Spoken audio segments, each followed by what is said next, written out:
yen to us sway. I mean, can't you say, yeah? I will follow Muntie. Nasuku Cordier, and who hear ye pa. I didn't know Safata says, so when you books the papa, and my AM Quadano Mukosia. I didn't know me come for your best brain publications on my wall. The best brain publications, I mean, can't you say? Books, you know, about go home. I didn't hear internal baby to test books, you know. Omo baby, Emma stage bia. I didn't say a JHS products. If I talk, Omo JHS mathematics 7, 8, and 9 combined, and Omo integrated science, Omo career technology, and also 7, 8, and 9 combined. And I first will question and answers from JHS products now. Omo integrated science and ICT, Omo mathematics, and I first English language, social studies. Nina, Ubenya question and answers, you know, a app form, and into it may be. See me coming. You set a big trap for see me running. SHS for so dear home. Call mathematics for home. And after so nursery, so you will literacy for nursery, and you will numeracy for nursery, or my early writing for nursery, you will phonics for nursery. Nina, on Sabeka, where your best brain publications to 4 home. Sasson some where primary 4 year or mathematics for basic 1 and 6 science. Or more people. Or more computer for basic. And I feel some more creative arts. Or more numeracy for KG. And literacy for KG 1 and 2. Our world are people for KG 1 and 2. Ningina omo will be a humanity and in time where Nako Pebito and Man Quadana were your best brain publications. And who here ye pa? I didn't know so will pay your best brain publication for no more team command. Never try my message is 050-7200-200 050-7200-200 and I say yes 050-4200-300 050-4200-300 and I say yes 0241-520-946 0241-520-946 and I your best brain publications ATN in term now on your BBP best brain publications when you come on don't be books na ma bedra test books no I didn't have for the money in term and I'm on copy being told and mama no muntie 40 years and above yes and the fatal and SS check your prostate no so wo Jones so frequently at night wo Jones on a delay wo Jones no mo just to tell wo Jones na fe head ni post beba nina o prostate na na ho keka ba no e science I didn't hear in term now on your Batampa process center phone coding come on no mebwa or Batampa process center some men can show say we are Bema 40 years and above there what would team in Kebia I will experience them make kind in sometimes you know when they a or Batampa process center for Asia na mundi sound come on the shop and the office you know and as a hospital and as a center no where ye kaswa fee prat last stop kaswa nyanya no kwano so hono mo a hono no mo the number is 0553 800678 0553 800678 now on your Batampa process center for the come Batampa process center or see prostate problems your last stop that's right Nasuku Kodie ayana yepa so we go school and can ye wan kasa wo talent maybe na eni bi wo voice bi wo wo mu a MPA ye sa so na eye talent bi a wotimi de kasa e cheche ni ememu eye adwuma senior fatan central for awu hu omu nyina talent ne ka ho arentina me kan for ye Media Solutions Institute amawo Media Solution Institute as a man can show say they are the biggest thing in Ghana my boss says here Sebi wo die soon so person ye radio television content creation wo person ye sports presenter news reporting and answer ye digital marketing emudia hin na person wo ye ebacho ni nyina ye Media Solution Institute for ho they no mun kodin sa was for or some man can show say with over 18 years. You set a big trap for See me running. Young Groma. Waffin, Waka. Yes, Media Solution Institute. Oh, the oldie days, young Groma. Good morning, wherever you are, Michiao. With over 18 years experience when it comes to excellence in media training. I am Media Solution Institute. As a main country, I am in terminal brawate. Better forms in EB 100 Ghana CDC. Obenya bia waya ahoto aya FM wo last bi won sabe kan bi wo ho and as say frey empanyfo e wo ye 020 989 8888 020 989 8888. Now near your Media Solution Institute funding come on. Now with radio career, with television, with content creation. So person say near we yes na meti here na Richard dia. Richard ho school watch radio da. E wa na sesa wo call 020 989 8888. Now the Media Solutions Institute for ND and come on. Now me bo pa. One day you hot, next day you're not. But soon if it is, I'm never getting caught. I'm both on the tracks. Yes, so I say. Obey you, so I say. I don't think I make come for your Kingdom Herbal Center, my one. And to buy a share, yes, and I feel no. Bobby, what done in yet? What done no? Edimu Kataba, Edimu immune system, no, or just slow Bibia down. Nan so no. A Kingdom Herbal Center, some make countries a member who his son said, or the Kingdom Garlic capsules and beaters. Or this show now for immune system no boosting the year or stress level no. I bet you could say anxiety now face arthritis. Yenma yensani enanu 83T numbness, hypertension, stroke, heart diseases, cholesterol. Nina Kingdom Garlic capsules and after the beaters no. I bet boy yepa. It is a water minka. I want 92.9 FM and after so yeah Kessben TV so. Me pachowa pharmacy ni baby. Na kope Kingdom capsules ni bi. And I say Kingdom Garlic beaters no KPD bi. Now boo bobby. Bebe wow. South na Kingdom ginseng power capsules no ho. And member no for sexual weaknesses, waist pains, and I face some mental stress. And I face my physical energy na ko form no. Nina, you Kingdom ginseng power capsules. Ebe boy yepa. And a man wuntie. Mudi na me boy na ye sexy. And ye tremendous capsules. I don't so ho. I born who buying. So we treat here infections. Mami jai. No tremendous capsules ni bi na be wow. And I feel say your menstrual disorders in na bad or ni na be wow. And it you know tremendous capsules ni na fi Kingdom Herbal Center for one ever. Ko pebi to na opedudo 2 pound ya yenko ye Kingdom Herbal Center wo kan shi drug lane. And I to pharmacies in the herbal shops to be a one sabekedi. Our numbers in here 0597 298 855 0597 298 855 and I say 0559 761 144 0559 761 144. Now we need a Kingdom Herbal Center ending command on mobile. You know I know they fuck to shame my God. I know they fight for fame my God. I know they try to tame my God. I know go fail the game my God.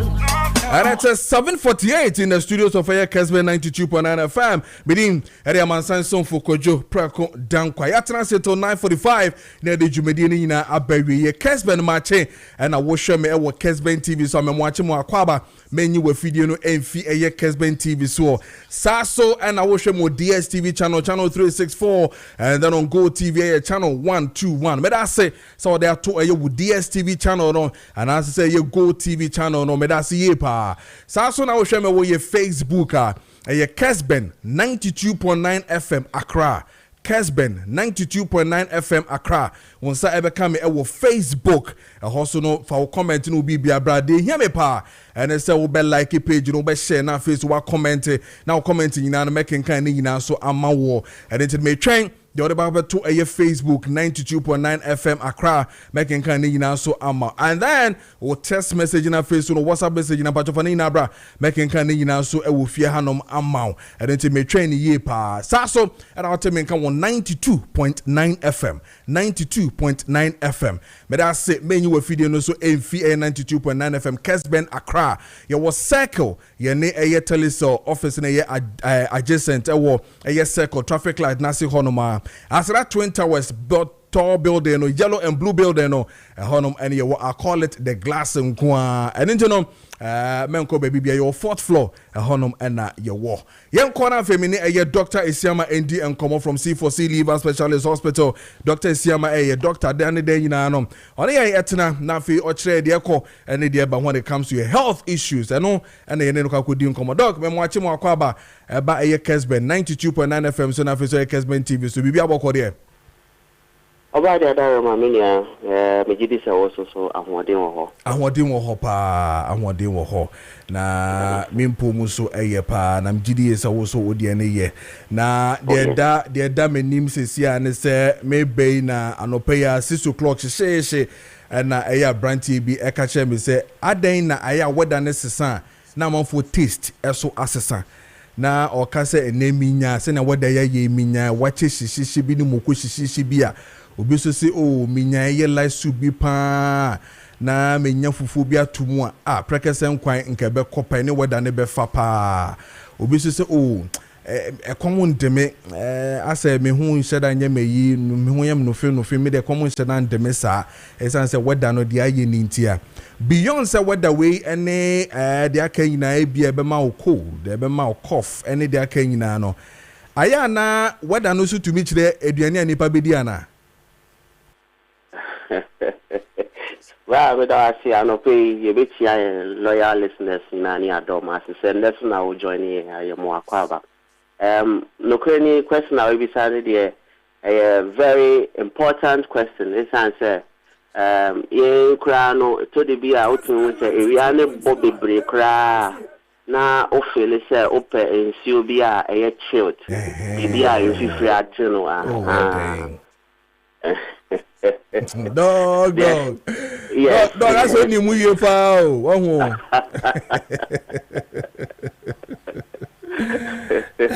You see, body know homeostasis. Now, you see, our air condition mo. Upi free air condition mo carbon team pet. But we say, environment no ends a separate pet. Cold na wall no ends separate, but within some few seconds. Na asesa today be am catch the order forces of air condition don't walk straight into the sun. Don't walk straight into the sun. Yes, don't walk straight into the sun. What's the sun or body temperature no so quick sir and also so some health issues be a timid bowel system. It is all air condition ma stay at baby a shaded kakra for just some seconds be and sana we move to the sun. Now to the substantive question no. We relating at the extent say whether necessary your body no so award there a balance from the outside to the inside and until I say in CO2 we say award you be no none ho so the ho so no so na say the temperature no ne ho ya shikakra until the environment no any internal environment no e won koma a mu di abribia.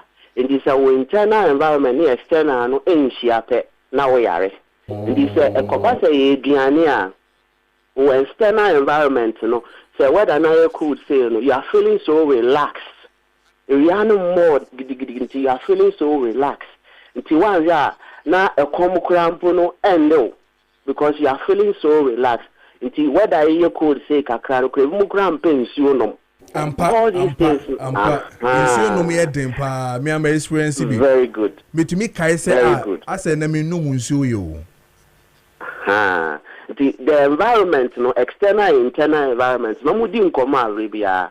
The only thing they say, I was saying, when the weather is changing this time around, as I say, I was saying, system no. Now tie dia o system no ka kire obi wo ha na enyi kwan po se anope wa so no odidi because the system no ankasa amain dada why relax into on your good sleep. Or when you good sleeper or energy level no ekosoro the next day. And hunger beba on ipedian manache say or energy level cough it will cells no tissues no catch or say ya ho de no cough mo into Kenya na mo akwa akodidi. But this weather no tin may your good sleep sir. Into your may repair your muscles no any tissues no in term. Tia so no pa a common shed down in shed down ni biani mu do bebre na your condo door cool chop bi kakra. It has that kind of technical relation with environment, internal environment, and the external environment. It makes your hormonal productions. It makes your hunger level. It makes your temperature regulation levels.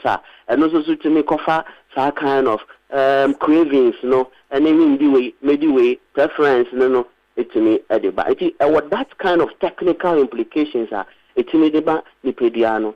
Tiwasha obia or hypertension pono say whether any say kakra no otiminya good sleeper or measure the pressure be able to form a normal kakra because we timinya good sleep because body need ni enya ne homia ope but area no bobebre no team free now na kuma no bomb no bones yoguswa bones or measure the pressure na e cause kakra. See the nature also has a way only a deal komo we only have to listen. I see. Enti so what I need say I can see no na me pesa me baso.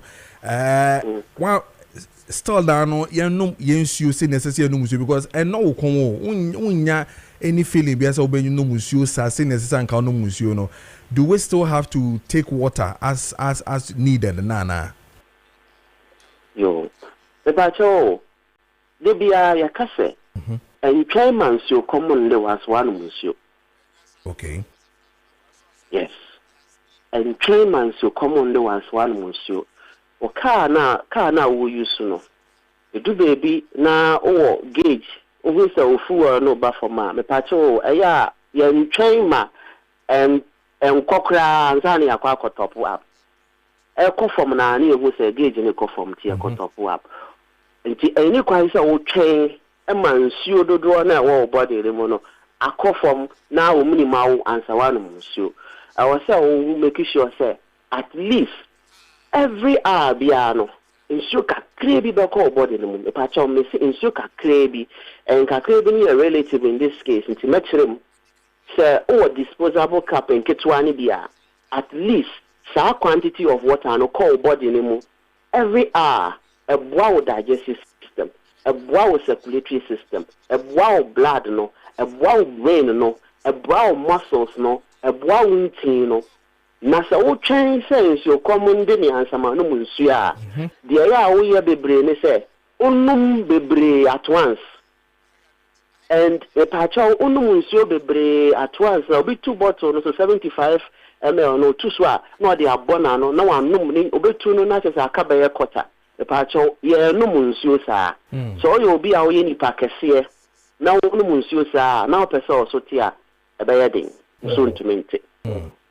uyo obi susu a onu munsuo saa na uyo obi a o body no o digestive system no so eye slow a ebetimi ama o hunger level so akosoro ama we di die gumu bebre ama we geni excess weight enti die ebeye ni se nka wo wa unsuo sha ho abri bia no say a small bottle no bi kura every 30 minutes 1 hour na wa sip kakra one kakra na ebi akọ ni pedia no mu eya mem pesa memma quantity of water to be taken in the whole day because your body mass any your energy level any ejuma any different now so averagely at least 6 to 7 sachets there I was say utumenum in a day and into your ntwen man so common day ansa na ya no munsu okay no wakasa ba kubu ha me de bete ochina because so bisa say no munsuosa but ayana obronibeka something propels him to take it into bia oberi nkatia na so bidi bibi ebema no anu munsuo pa me sure say many people have that same issue or china bidi stadium no ho nkomo omo a nsuo komo no nhyeda ande omo bad I say so no munsuo anyway but onya bibi a eto nanumu a say nkatia ana bibi a boano ma ne num nsuo ene more eno no etumi boano Sankrofono say idiomo hon komo. I just saw the message right now, but ibedi san komo no ochina on that. Dog, the idea na say ye ba C4C na ye ba ne beja disuane more na afesi hwe with him. Obi tie one afei eno de ato honom. C4C mo wenfa. Yo, C4C about the other romantic all over Ghana there and to some extent some parts of Europe. We call a central region, a Green Hill opposite Addison Square Garden or Cape Coast, Aguna or the your branch Kessia Power, Kumaso so your Joso Kwamojache Junction, Accra so your Adenta SDA Junction. A pacho, ye Juma ye dignity to know with what to be a net and pay. Ye the enemy say, ye ma withdraw keke. Ye ma withdraw no na ye show organs ne mu baby asimato no wo ye wo how ye exercise ye liver ye kidney ye adwe no ye yakuma organs ni nyina ne okwan a ye exercise no ye bekyere wo ni nyina ebiom so ne akyere waduane ye wo se wudi wutie nkoma no pe ye dia ye kyerɛkyerɛ ne ma bi ye fa no se bi ya ye da asetene mu nti nsuo no aduane di time wo se wudi di empo se woni edro wo ho a some of the things are written here in case of emergency in the bachelor will C4C. Now your machines need for the hour. Ye the battery of boas, show organs, who be asimaton war. So I was see a foul mojaka cran near lab, near hepatic panel, acquire kidney function, acquire any form of test, hormonal test, endocrine test, test beer was here idea. The near we are 2 year any danger, we are show organs, corner near the withdraw one was swam out. Kai. Say you doing na natural a Kenya organo ma organo to me na ho den ye ejuma ye nti be a wo bia no fa number na frey na visit na various branches in na kai say do one was so Liverpool so aba wonye bi no mu a be Kenya obrebo no ma brebo no timi ejuma ye kai say brebo no juma no ye 500 plus function nti na ho den no kosora akomanya ne de kidney nya ne de obi anya ne de ye kai say obetu ana morning time ansana how no epejano mu number ni 050 0040 331. Wadaroma 050 0040 331. And I say 050 0040 328. 050 0040 328. The international number also a plus 316 879 855 84. Offer number now place the order for Liverpool within Accra. Free delivery. Ubenya now also sweetening and the benefit of Liverpool. Kai say obrebo ye won kwa obe Kenya no. Na kai say C4C ye GN ni DG treatment plans ni tina bribia kase. Once treated, forever treated. Senior, me da se bebre no abote no ombre. Me say Yankopon ya adoma bad unfortunate nchen na ye ntoaso. Yes, so yeah, that's the year. Any doctor is here from C4C Liver Specialist Hospital. You know, mo AD and Commano. Fire health segment today. Then na ye de ebro Kessben 92.9 FM na face oye Kessben TV. So Kessben Maakye and a wash me ewo Kessben TV. So and ultimate call 92.9 FM. Ini era mansanso for Kojo Preko Dankwah. And I in Commano ye bedi ni ye pa. Dr. Mahmoud Bawumia issue statement regarding the issues of Brantie, the NDC Brantie Bia, Aguna area Honoma Sabi, Okokasem, Ainsem Fata, Etia Dr. Mahmoud Bawumia, Yedeno Eko Court, na Sebi Yakudina Sem, just as they have done to any other person or social media, Sebi. Omo eke kansama ensem fatem fam payinfo ho allegations akese omo ye ni nyina no eno ho nkomo ye bedi wa hanom. The press statement na Dr. Mahmoud Bawumia e de buy no, do you really agree to what and now said dia ye be come details na ye di nko making kan ni nyina ma point by point, and I will still talk about it because ehun hia me ye pa. I really will want to touch on that particular matter. Now fe no Maakye the issues happening when it comes to social media and the insult cost no make sure they call any dear benina. But then We'll also go to Parliament today. We're going to give you a live update if you honor for the mid-year budget. Na Baba Kinkano, a Dr. Ato Forsen, Minister for Finance, Kinkai, na Nibedini na Hong Kong. But I'm afraid no chances is here. Now, if you know, sure what is really happening and trending when it comes to a mid-year budget, because budget was read November 2025. Except for says here, but a mid-year, near trade the echo, the SCA. Any the way your name, any the full CB to my no yeah, finance minister the Babe to Jabro. I mean, call na many a good campaign for Indian come and for a year or more anticipation. What really they are proposing or thinking, say, be to me a PM or your mid-year budget. And to do that would mean Nana Prempe or a Greater Accra chairman Emma Guta or Wahomana. So, you don't know, ND and Commandana Medasi pa say, your tons of frail when you're Baby and Como. So clearly, make sure have read the MPC report na by and make the Monetary Policy Committee report by from Bank of Ghana, and I have seen some improvement to be a B and said that and papasa, but the bedini na hun komo in there and okay. But one of the things I mean who here has to do with domestically economic economic activities of course one the growth of the GDP from 2026 June as we speak 6.4 as against 6.2 somewhere in 2025. There's a growth one of the things I'm saying who here has to do with economy GDP the money grow and has to do with a lot of services and also industrial sectors. Mo play a very good role when it comes to Serbia GDP and senior near between because the economy mo play integral part. What do you make of last year November 2025 getting into this year half of the year in terms of economy? No, who is saying when it comes to economy na yewo musisiano wadama. Yo, whether I'm a question, so much was here for report now. Na Medini and Nana Kwabna Pepra. Okay, Nana Kwabna Pepra. Okay, Medasipa.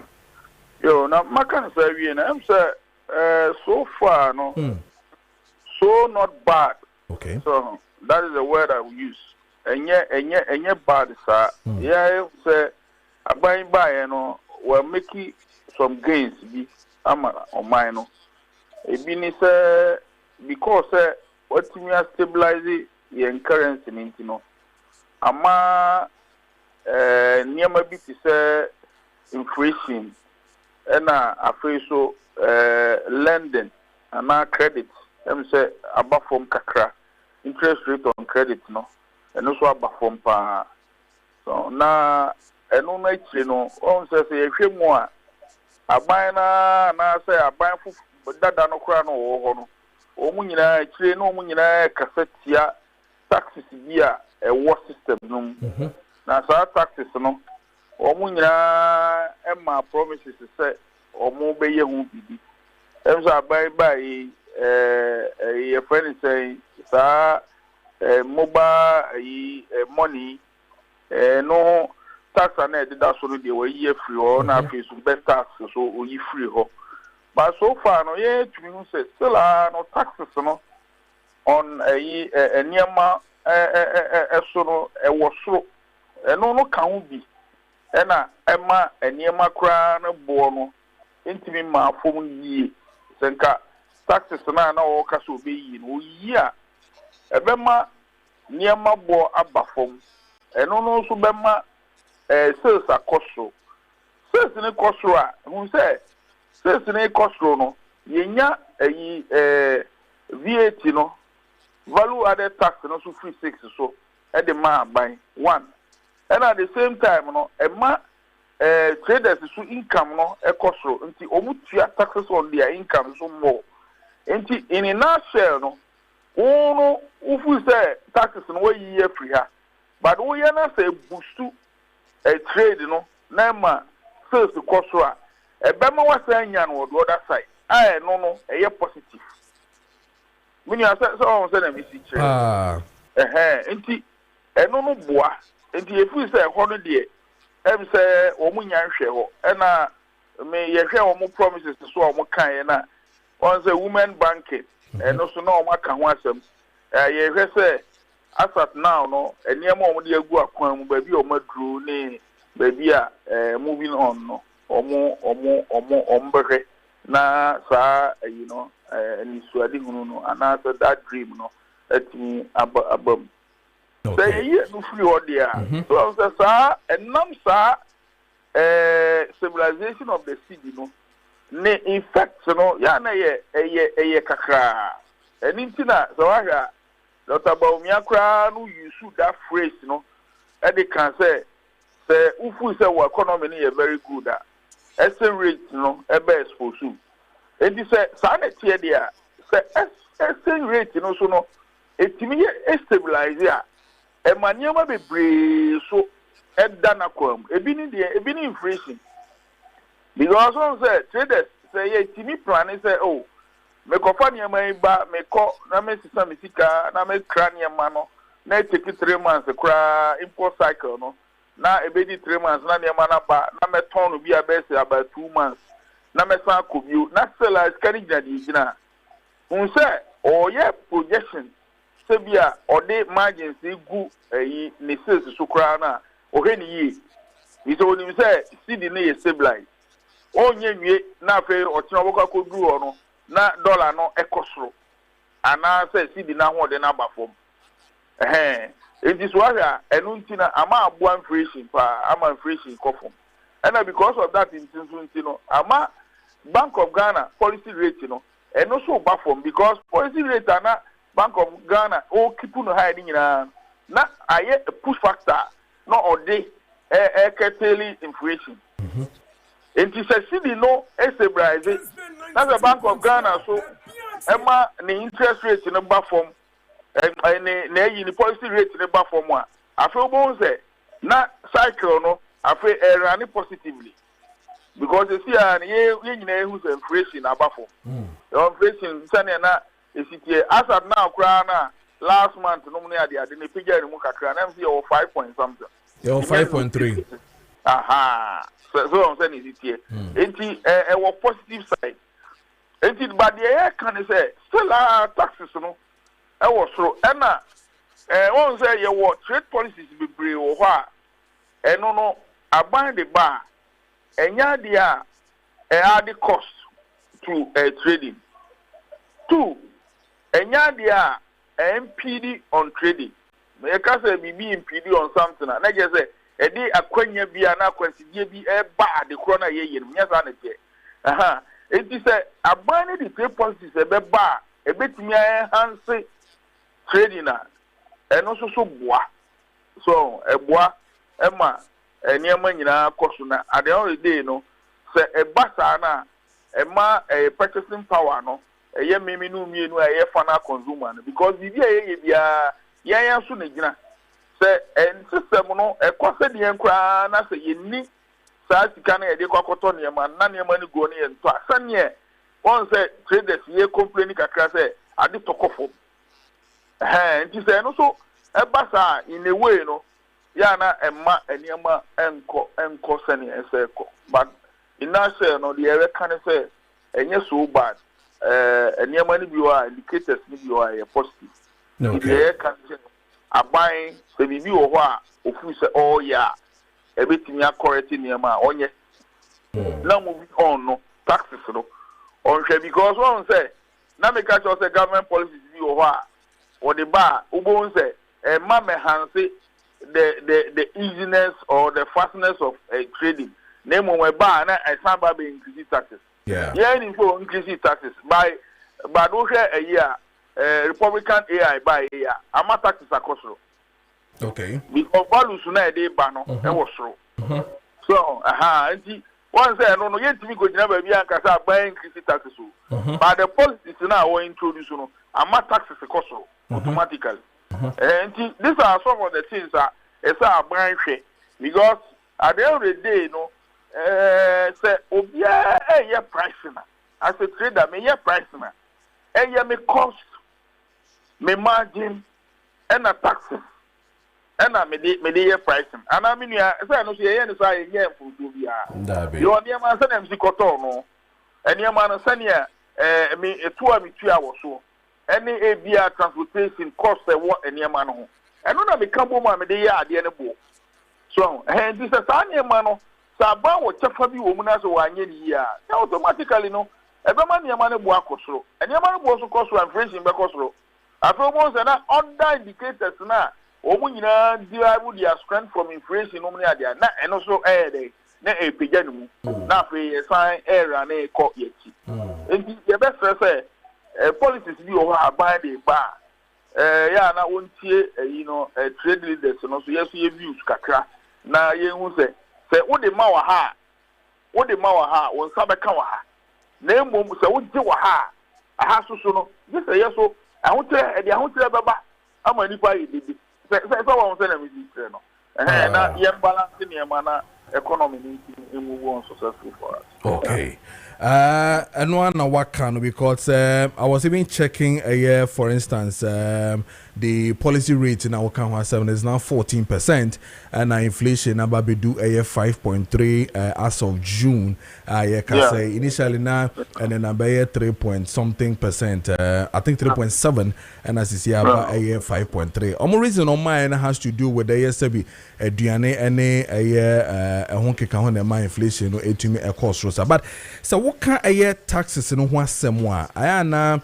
Bibrinano for say mo yesa na quite say the ABA more prevent a ban from making some form of revenue. I'll be to me a de aboa a system no on mine no and to see a drop ni na bisa near the big question near tesoni a fascina mo de mo ha mo na aban so sika sebin ko benya on de be yem puntu juma no na no so eswate me so what say asem no so a Minia, mami chua green CB be so simple, cry, be any simple. Over here, Uba media space in Yaka Cranino. I didn't bring pan about taxes. What is the year can want to be is to expand the tax rate. No correct. I don't know a trade and a and you trade and a juma. I have a juma. Mami fa abuso kan me wo. Mami fa opa eyada mimi wo mu a shops na ho no ya ba bese. Me fa se bese 32 shops. Ye nyina ye ton ade kro. Only 2 shops pe and I register for that. And he say na tre. But who can the administrators of the tax system no ye dey adwuma na man so onye no o se woni capacity enti na say taxes ne be dey ne saka enti the few ones no about 18% of the population no a o mutua taxes no o mo na da bi e mo mutua enti so ojadi ni kasa it doesn't mean say on person obetua tax o one person o say ye wadwuma ye na gigi tax ni nyina ana mi ni ade America na emu na ho ma Matthias pa. So, and I didn't see the yaka, near Casa Nippon person dodgy tax. The whole can say, I didn't see that. How my winning I have about 34 million. Now, your money for the best about 14 and not 12 to 14 million.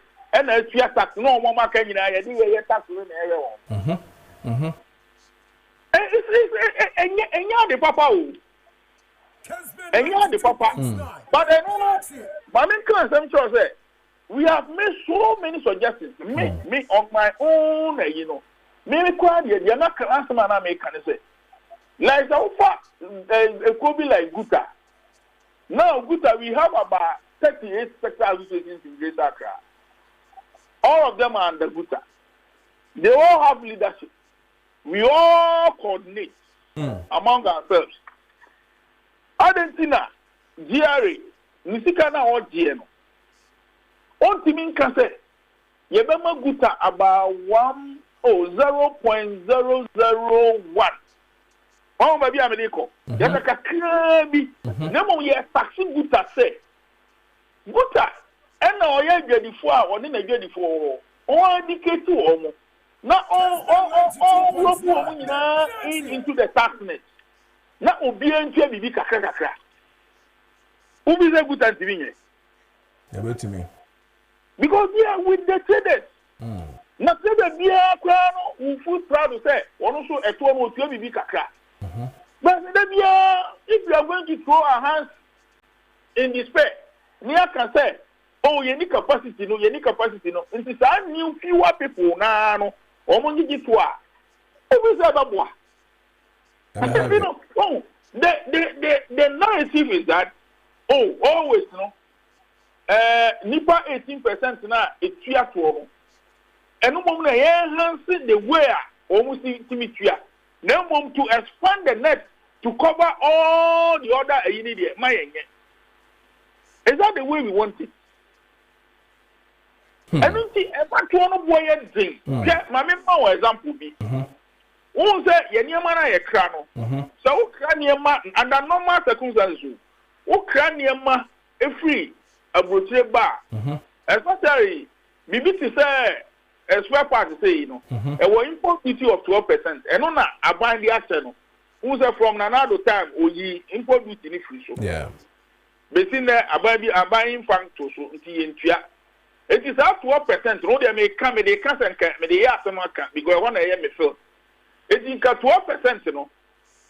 12% of import value, no. A tax. Now, the import value, no. As I can 12%, no. Now, what you VAT on that import value, no. It will be, you know, say VAT is 20%. About 20 plus 12. So what you say? Because that 12% no value na kwa import value, no. And so we VAT, you know, on both. And you know, and over akwa ye, and also a way near 21 plus 12, now 20, 33. 33 plus 12% now, a year, you know, import, you know, a duty, you know. It will look you are heading towards 40 something. And some other taxes, you levy. One, I was holding in about the count. African Union import levy. Ubenya, yes, exim levy. It will be now your calculation. It's about 55% of your import value. And you're yeah. Any fana, they say, I did be a cocoa for baby. I buy tax in Quay, was no, and you're 55%. And the idea of Bono, I buy the 55% and also I did be a was. Is it proper? I know that.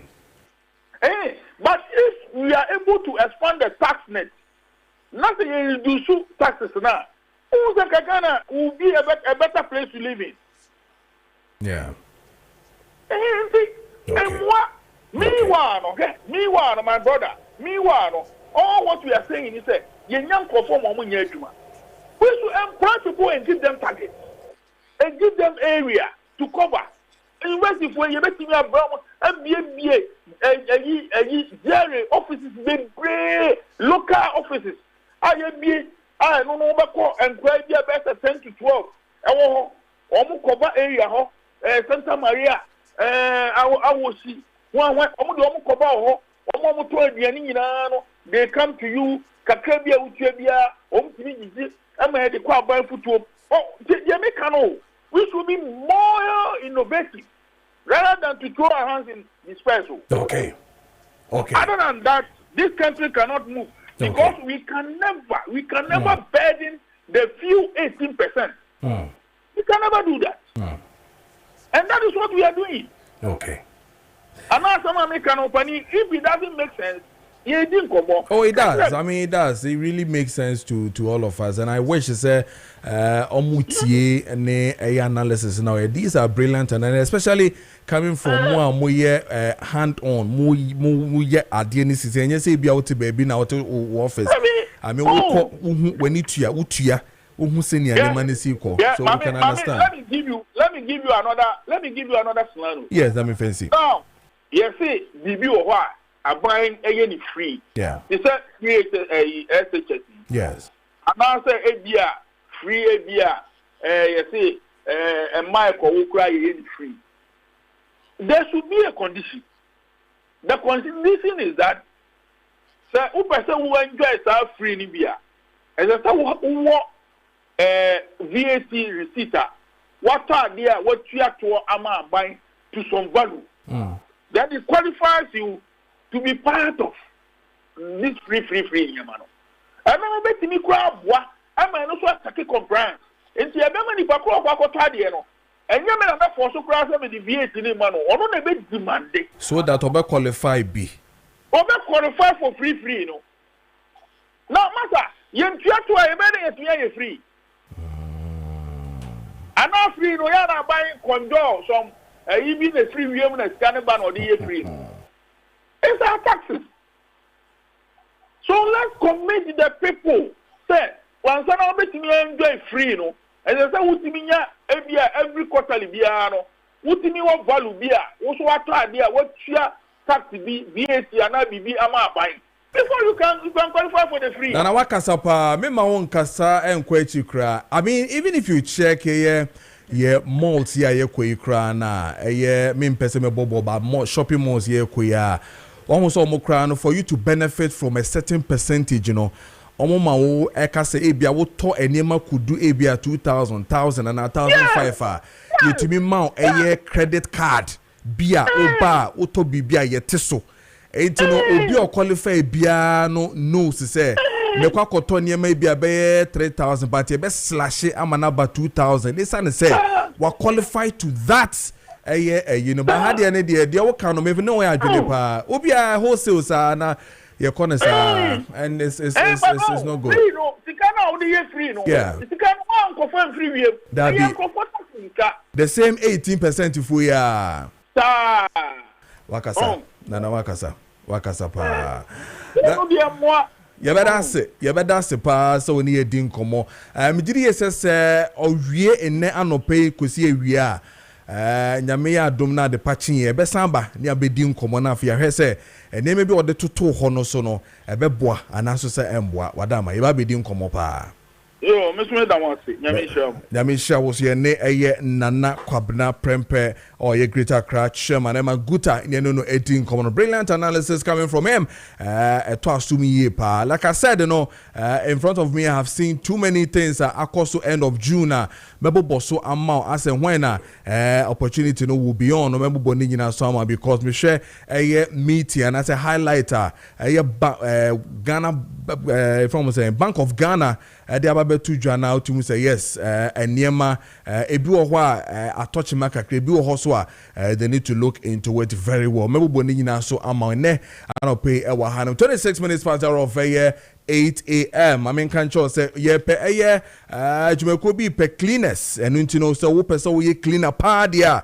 If I show a drop with Steven on, where ye Kessben FM, front desk, Honomwa, Aseda Twin Towers, 4th floor, Amon Bang, Telecel office, you know, was circle, no, Aseda Twin Towers, Kessben FM, 92.9 FM, Honom, and office, you know, 4th floor, Honom, and ye drop with Steven on, where ye front desk, now, Omono, Indi, and Como, and Fahon, and into one will pay a clean a BIA, no way to me, Abba. Yanko, now Femi Kudi, and Como, Great Kingdom Medical Center, and I feel so, yeah, hereby, me no mundi uncommon after ye, Babaka, the Akabiana, me best so ma, me say, Dr. Mahmoud Baumia, release a press be in Renumre, making kind of has to do with the continuous insult now on social media.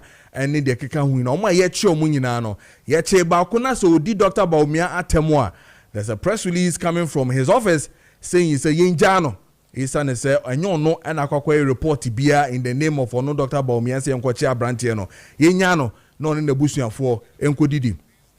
Yababa never be this uncommon in but answer na mamene Kingdom Herbal Medical Center for Indian Common. Now for member backs is Yonia, Biabo Cordia. Bibia fine. Yes, very fine. I said the Matissa will say, oh, call a year with Jamaica 2028. Yes. And Tizado aspiring a parliamentary candidate. Yes. Oh, nice. I want the two and half friends. Oh, okay. Jamusha Jumapa, me, and then Niamio constituency no man. And a pair, I'm catching Richard say. Vishi na benti Mumwame. What's it? Mumwame. Yeah, moi. Bofa bundimu dia muwame because mfabusika muwame.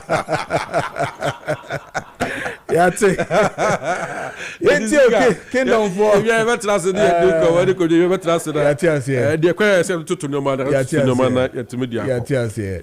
Yeti kingdom. Me to aduraba. Mate. All right, okay. And pay Ghana for nyina yetiatia mo nyina. E ma mo nyina akwa ba soronko. E de ba kasafidi kasewe so. Eso jaman for no pa mi chia mo. Wa wo akra ha, wa wo achani benti nyina so. Mboti menka nti mi chia mo nyina so. Bakojo kingdom enupa de badwa so ye dupa solve nkrofo problem bebrebe ba ne se anopa nsuo nu asate se egugu tototo nti no esa na yade bebrebe na ana start se eyi unity o san se ohoye se wiaboa for some time the living no exercise ana nso start so to so a living no so ye the exercise so ne to no futuro no akofom ti e ma bola no ba ntontom eba no so na ma nipadua no be hia adupa betimi anu ma be ma ye immune system na active all the time so na be ye na yade bia sebio produce so ni fa so bia no mama be boye nti na me kan fo adura ye Kingdom Herbal Center for ada badwa so a ye kan fo ada ma Ghana fo nyina sa obenom na timi aye adwuma ewo ni padua no de adupa ni adupa ni ye Kingdom Garlic Bitters and say Kingdom Garlic Capsules and I make can for the amount hwe obi asa no pe ho se ni dompe ni mo dweno bruni friend say arthritis in fact wa to nro bi yara still na no ofilisa pains no bebre na so da fan mu na condition mu che bebre pepepe oba so na pa no ho sa se enenam ne honam ye ne ya anasa ne ho we no me pa cho me kan fo aduro e de amount won a wo rheumatism ni nyina no aduro betimi aboa wa we no me so se embra yare no ase na mom etu yade ase abibiduro ne so mfa so no embra yade ase na mom etu yade ase interne person wo semenka na se utie mi a aduro no pe me kan fo de amount ne se Kingdom Garlic Capsules and say ni bitters no and metumi akanfo adiama papa obi boye kese bebrebe obroni friend obesity no onum se duru ya ebe free ho ade akọ won nsusu a wo eye stroke wa BP e wo stro ni nyina no garlic na wo mu ntu no eye ne mo bebrebe ye de garlic no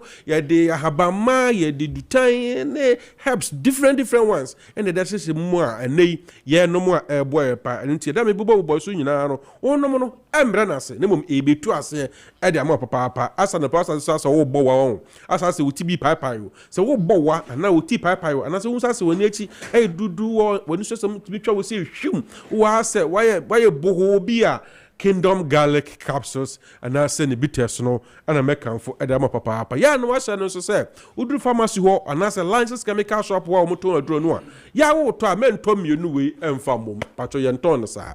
Channels mame enti se wo to a ida se obeto eye ne capsules ne nko a ana se obeto ne bitters ne nko a enti ya no wa hye ne so papa e de mame wo san se edro no ya de na sa no nyina sa de ne but obi won mo a ompani nsuo no ne mom opede capsules no enti ne wa hye ne so papa e de mame eye adwuma enti pebinom ya wie eno sa no na ye beba Kingdom Ginseng Power Capsules Kingdom Ginseng Power Capsules me pa cho me sure se belma de onam ho ma menye tiase wu wani je nyina ne se anopai u be sori dan ka oyere ni age tambia no kompa mu ani je wo ho pa dia we eye dro ye badwa so a eye capsules a ye de bibidro ane ye de ye de ginseng eso de afrant wo de fa phone mpo na ebowura mu said the importance of ginseng no ne nyina be ma wo eye no bebrebe obi wo no owo prostate or prostrate ni nyina no onoma ebekọ ebuwa so so kan no social weakness no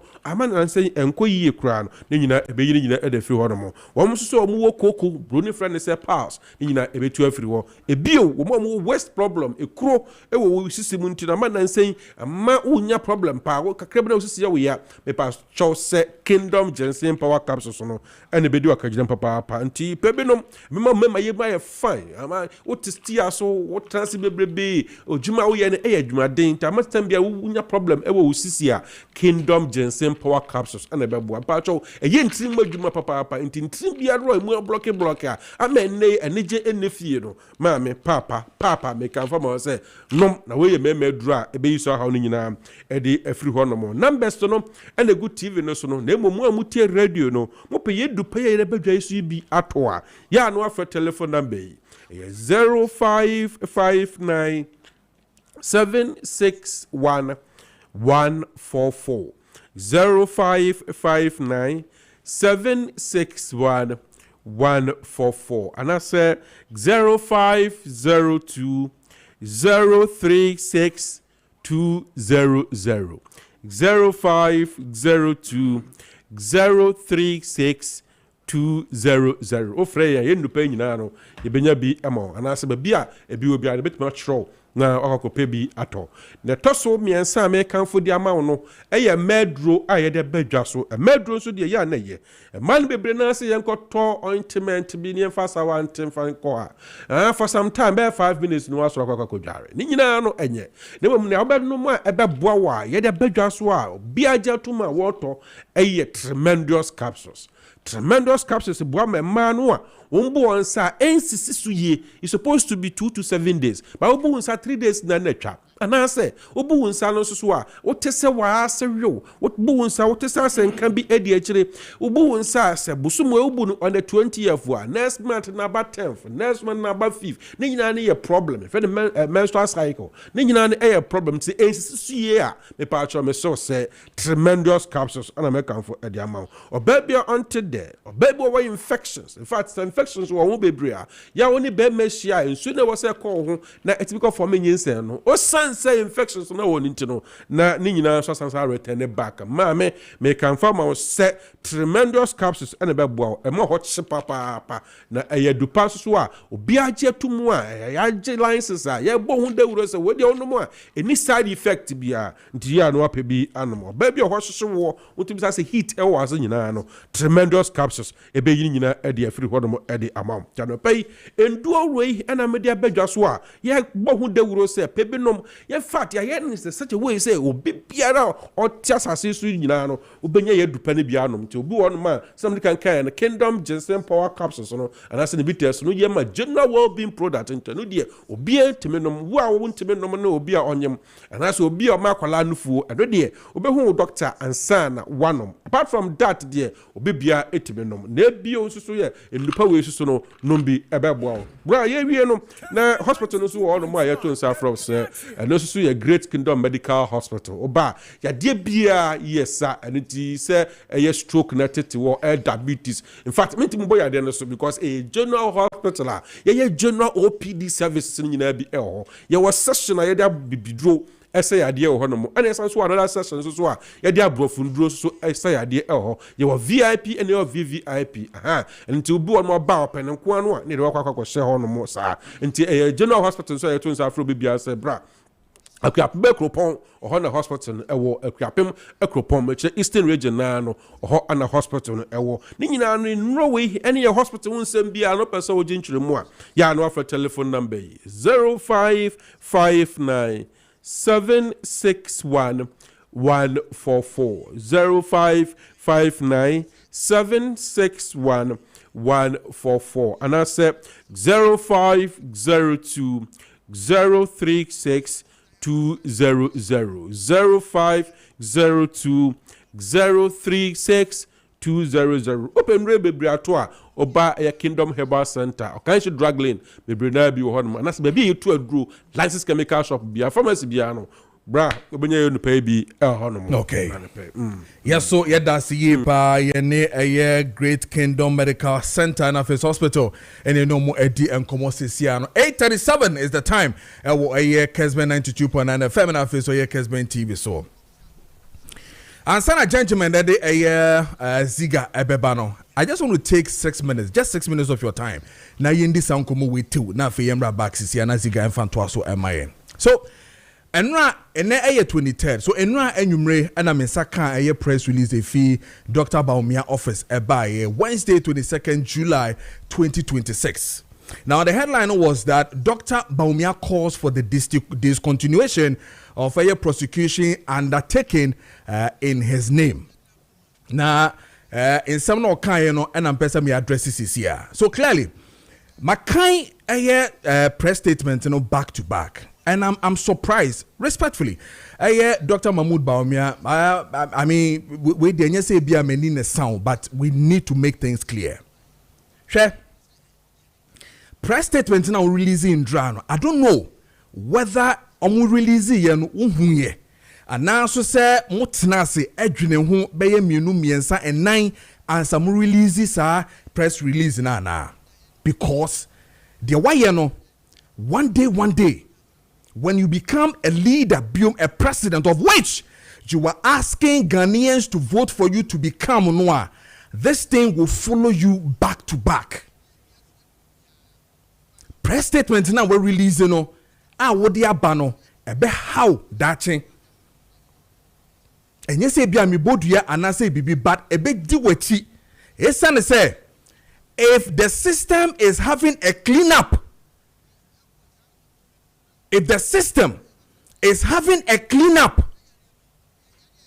in dealing with people who are using social media in publishing false news and offensive comments are sebi and can ye mambre who court and one nasa sound free.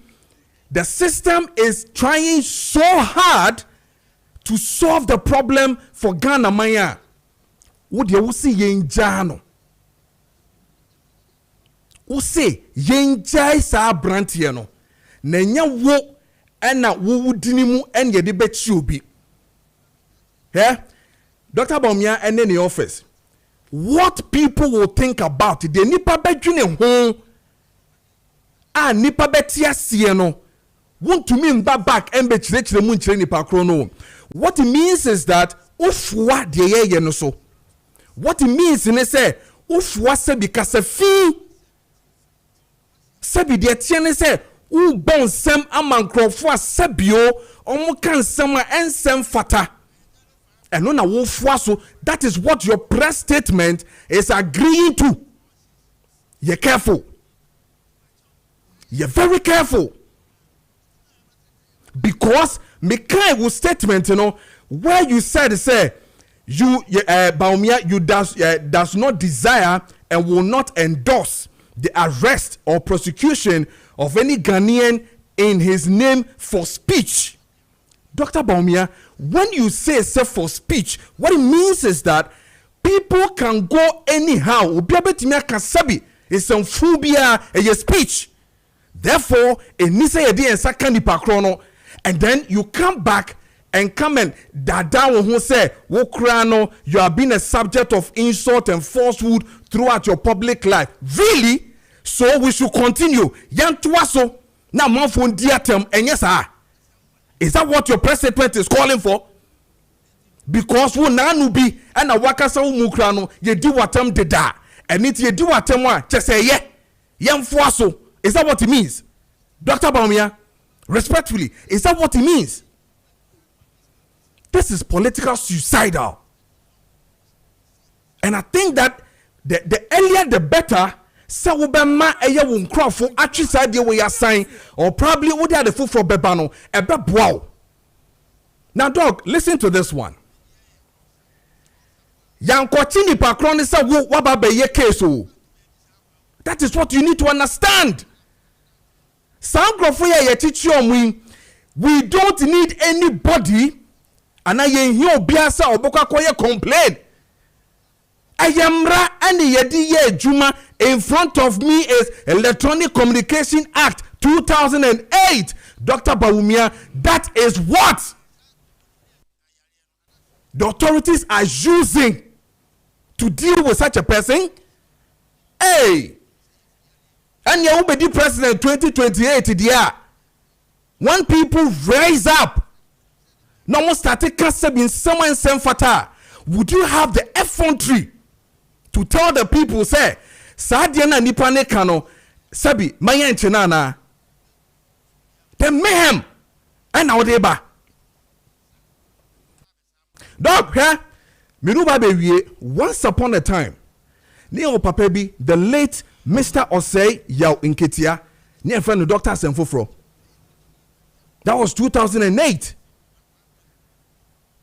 Papa, I can sembebre. Etia on Mampeni John Ejekum Kufo. We've had several people insulting. Nana do mu nyina sebi amanfo akansama ensem fata. Enti so tsina bi nanu bi ye kan ye no na obi anya ho hwea. Na se ne oman no kɔ nanim na se omo solve problem no na ya tenetene sene be ya eniema betumi akoyi a. Is that a press statement what the babe konka because yakoti nipa kro na nya wo na ukoye report ni nti no eni say yedi nipa no yedi ne kwa na say anya careful politicians moi and mu grow these people once upon a time mo na mu show mu kutupa people in this country have grown wings and I'm saying some fu o mu kantino and no one ye because of more politicians mu show mu kutupa and no yes adie no mo na mo show mu kutupa and no yes adie no ene o ma fa ho ye o mo semwachi and no ye na se no mo di dimu a mo kasa o mo di dimu a mo kasa. My last point, I wish to say agency be to say National Commission on Culture most so kra no mu di abro nanu ya ana vice president ana civil education nanu ya ana sabi omampanya be de akire ekọ lanche the revised cultural policy in this country nanu ya ana ekọ lanche ye National Commission on Culture muti ho you can't even come up with the proper education to deal with us on our culture to maintain stability. Cultural policy na dia ba no move say to say ya de to say a book ya launch e bi fan to ho. People on social media go and check National Commission on Culture, mo Facebook no mo TikTok. You need to face these people boot for boot in teaching us our culture. Ya mamre, you need to be out there on social media fighting this canker. Mon kan she na musi honom na launch ne rehabilitation e mo de. When indeed cultural policy if John Ejokunku from pencil a fei any revised version on it no yada so ti honom National Commission on Culture what that so ti ho looking at this thing oh no the National Commission on Civic Education most of ti ho not being proactive because continuously ababaye kanka na social media uka sem papa yembia wo uka sem fun asabi and our fans and it no mo kan sem papa no yemfo mo nya hwe ka sem fun sesi a and Kojo Preko benya numbers and Eziga benya numbers and the Dr. Kessben benya numbers because wako kan sebin someone sem fata but ukanya sasemwa and that is how we have grown the system in such a way that we love negativity than the positivity. It's not fair. It is our National Commission on Culture and also National Commission on Civic Education. These are your places you need to work. I come in here.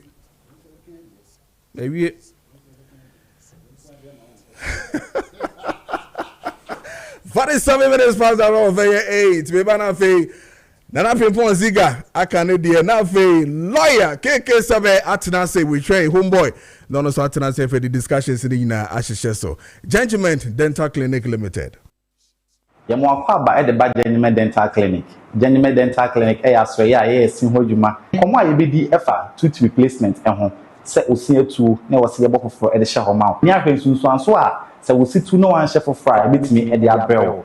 de di kan enipa ese enipa ni munyam ukọ nipa mu na wo kasa de ye hwe wo sen de ebo ama wotimi bibi wo sen o kasa de ebo ama wo ezi wo ha wotimi pronounce ye so wo sen e di dwuma dia go bebre ndi se ese tu a ho be hia se wo be ba ne ahye fo enso ho de ama wo so bi wo ha na se no na ba kusie ni ba kusie chiri enya ade a ehye nkwan jeje me ne etu ensa afo to na mo bra ne ne ese ne fo enfa hye wo so enfa ma wo afenso nipa osini wo luma ebo ema obon no ekipi in good shape so we situ no one replacement sa side of the bone ebetimi atum amana yi anase ebetimi ebuagum se na ya yeta aka no amana yi maintenance ma sa ha no ento to anamon bra se esena atu no ye hye foforo e wo ho mfam esena wo ba ye mu ahodo bebre ye wo esena ba ko e hye wa obetimi yi wa de na wa hohoro ho no wasa hye na ade ba ko wa bonten ne se nipa do na agiri se de wo hye obetimi yi no ntimi fa didi enye sa na tie ye ma wa obetimi de didi obetimi de akasa obetimi de adwuma dia wo bia wo didi bia no ye mu ahodo mienu ye wo flexible one ye tafe ne bar plus no na afa ye wo acrylic na afa ye wo de hye wa untimi emfa won san ka bi ma na se untu bi ni eno so fixed prosthesis eno so tu ala mo ba tani men dental clinic ye be ye eso dia ma ye mu ahodo mienu ye wo PFM ana say porcelain fused to metal ena afensi ye wo ba kon so a efe implant maintenance fee to ana mo bra genuine say o sina tu nkwan dia genuine dental clinic ye be boa ni a restore o smile no back to say na e tell her genuine dental clinic ya chi kwan nya ya kwan kra Ghana ha fan na nyina genuine dental clinic e wo ho o hwe wo Accra genuine dental clinic ye wo 2 branches e wo Accra the first one e wo Nungwa right after Nungwa senior high school odu ani check Kantamanto no unsabenku so pe genuine dental clinic branch e wo ha any NDC office no anase Italian pub ene di animhwe e wo Nungwa afenso atomic down do me kwabenya run about odu ani che taifa no unsabenku so pe genuine dental clinic branch ba ko so ha ye di adwuma die wo ho afenso santimanta mu kumase o hwe ya Abrepo junction total filling station no achi wo pe odu ani HG no unsanifa so pe ye ne Methodist school ne wa Abrepo junction no ene di animhwe afenso kumase ho hwe ya Atonsu high school junction traffic light na se ho ape genuine dental clinic branch ba go so e wo ho a ye di adwuma die e wo ho Koforidua so he genuine dental clinic ye wo central police station no enche mu ho ape ye ne central market no ene di animhwe a ye di adwuma die ho abronsan ne wo central police station enche ho no a takra den so o he genuine dental clinic ye branch na pipe no traffic light Tadisco junction ho a enka ne bebi ana GM bank e wo no sa abronsan ko na mu na genuine dental clinic ye wo ho a ye di adwuma die afla wo so genuine dental clinic e wo Ecobank story building na Ecobank e wo ase no esoro pe na wo he genuine da obehu ye ewa aflawo afeodu ani kochiem ewo techima no so abono mantemu genuine dental clinic ewo magazine road enkom hotel achiwa pe ni AY Ahmed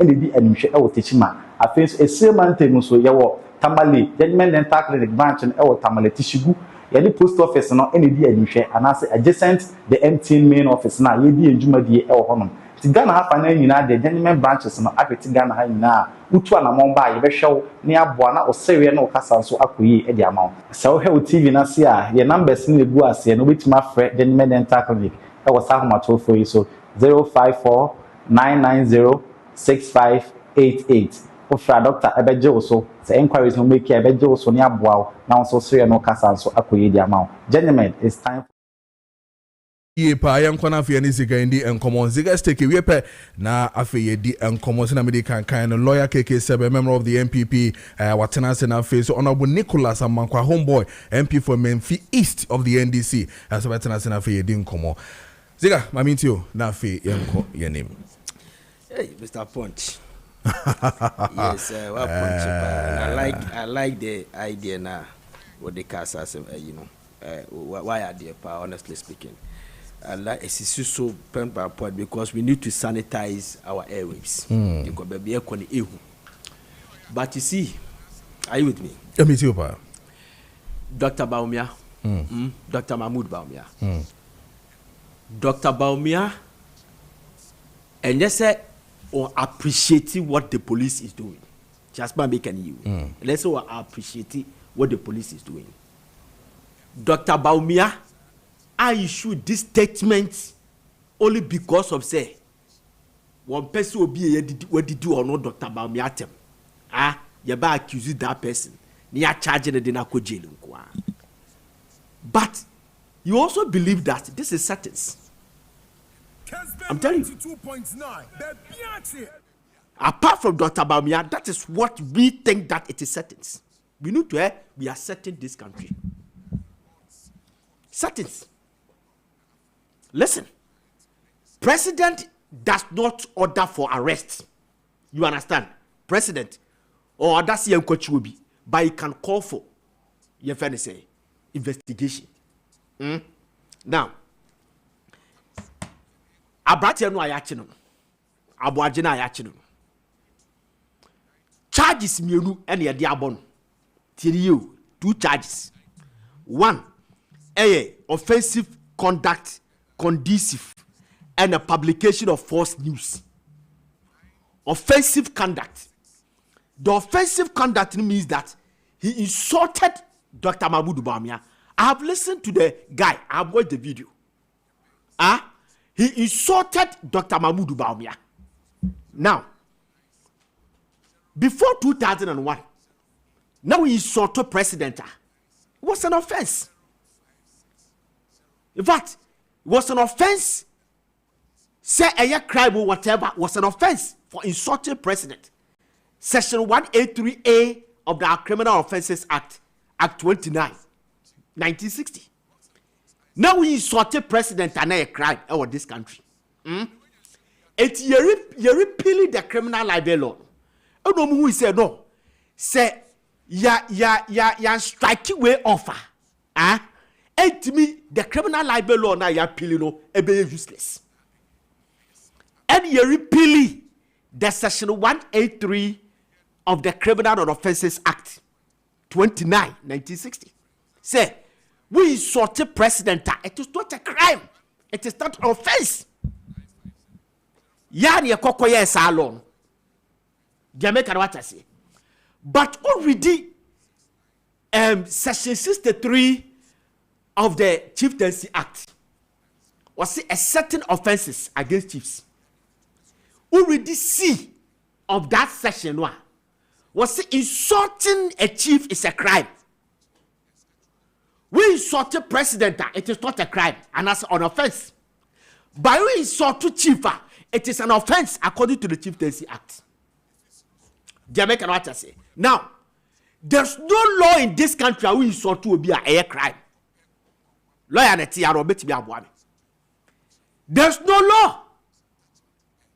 There is no law in this country that we insult to be a morally it is not good, just like you are insulting president. But it is not a crime, it is not an offense. Jamaican what I say. So can somebody be now we insult to any panel pa allow the person to go and lodge complaint. That's what I see it. Now, the second on offense, what's it say? The second offense, no, false allegation. That's the first statement. Now let's watch it. Abrantiani Kasebi, I didn't want to repeat it, but for the benefit of the doubt, and he paid TMT. Mamenka was say, Dr. Mahmoud Bawumia fan call for you. Let him you. Or say Dr. Mahmoud Bawumia or fan call for you. Okay. On what basis and the police at the chair Abrantiano? I don't get it. Police say a false allegation charges of the abonu. Ebia now no yire ya fanoa. Eye den na wo determine say a false allegation. Dr. Mahmoud Bawumia no aye didi na tem no aye kasa asem na kire no. Wono no koye complaint say abrantie bi gumi hufi waka asem bi de atia me am free sanya ne kore.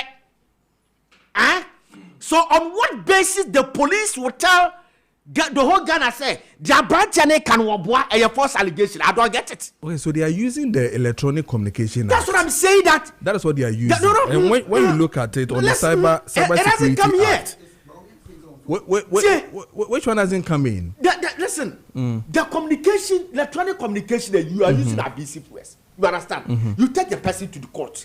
So I wait for the person to come. Because what the local court say today or by justify what wasting the time. Jamaica writers a be no yere ya fan. Okay. And to say Dr. Mahmoud Bawumia fan call for you. Dr. Bawumia call complain. And I will watch him. It will chi di pan. What charging say a false statement, a false allegation. Me was so no ye fa ne court bi ano we evidence enti ni pano ano no oni pano ono no ya ka asem de afa no say di pano be ye complain and you are arrested the pano. I don't get it. Okay, so you don't get it in America's Electronic Act. I mean, can be American. So when you look at a year 208 of Act 775, it says a person who by means of electronic communication sends a communication which is grossly offensive, indecent, obscene, or menacing commits an offense, penalty, fine up to 3 years in jail. Good. Indecent is an insult. That is what the law says. Yes, that's so the you didn't indecent. need any complaint. Yes, that is indecent. One can't force allegation. One can't allegation. There's a difference between indecent and allegation. And here, indecent and insult now, but that's no. Which for me, insulting President Christ is not a crime. Per our law. So, what's indecent, insulting? Because Facebook will cry, no, you insult you too much and they take you off. When you do bloody things, they take you off. So, indecent is an insult. You understand? But when you talk about the allegation, the panel complaint say, Obi, edit matter, be quite a who video, no. On what basis you charge the person as your friend say, or false allegation? Jamaican watch I say. Now, your friend say, police made them be America say, they are new IGP. Okay. It's really doing well. Jamaican watch I say. Is really doing well. But me point in say da bena obi aka bibidi afa doctor se lawyer sebe ho.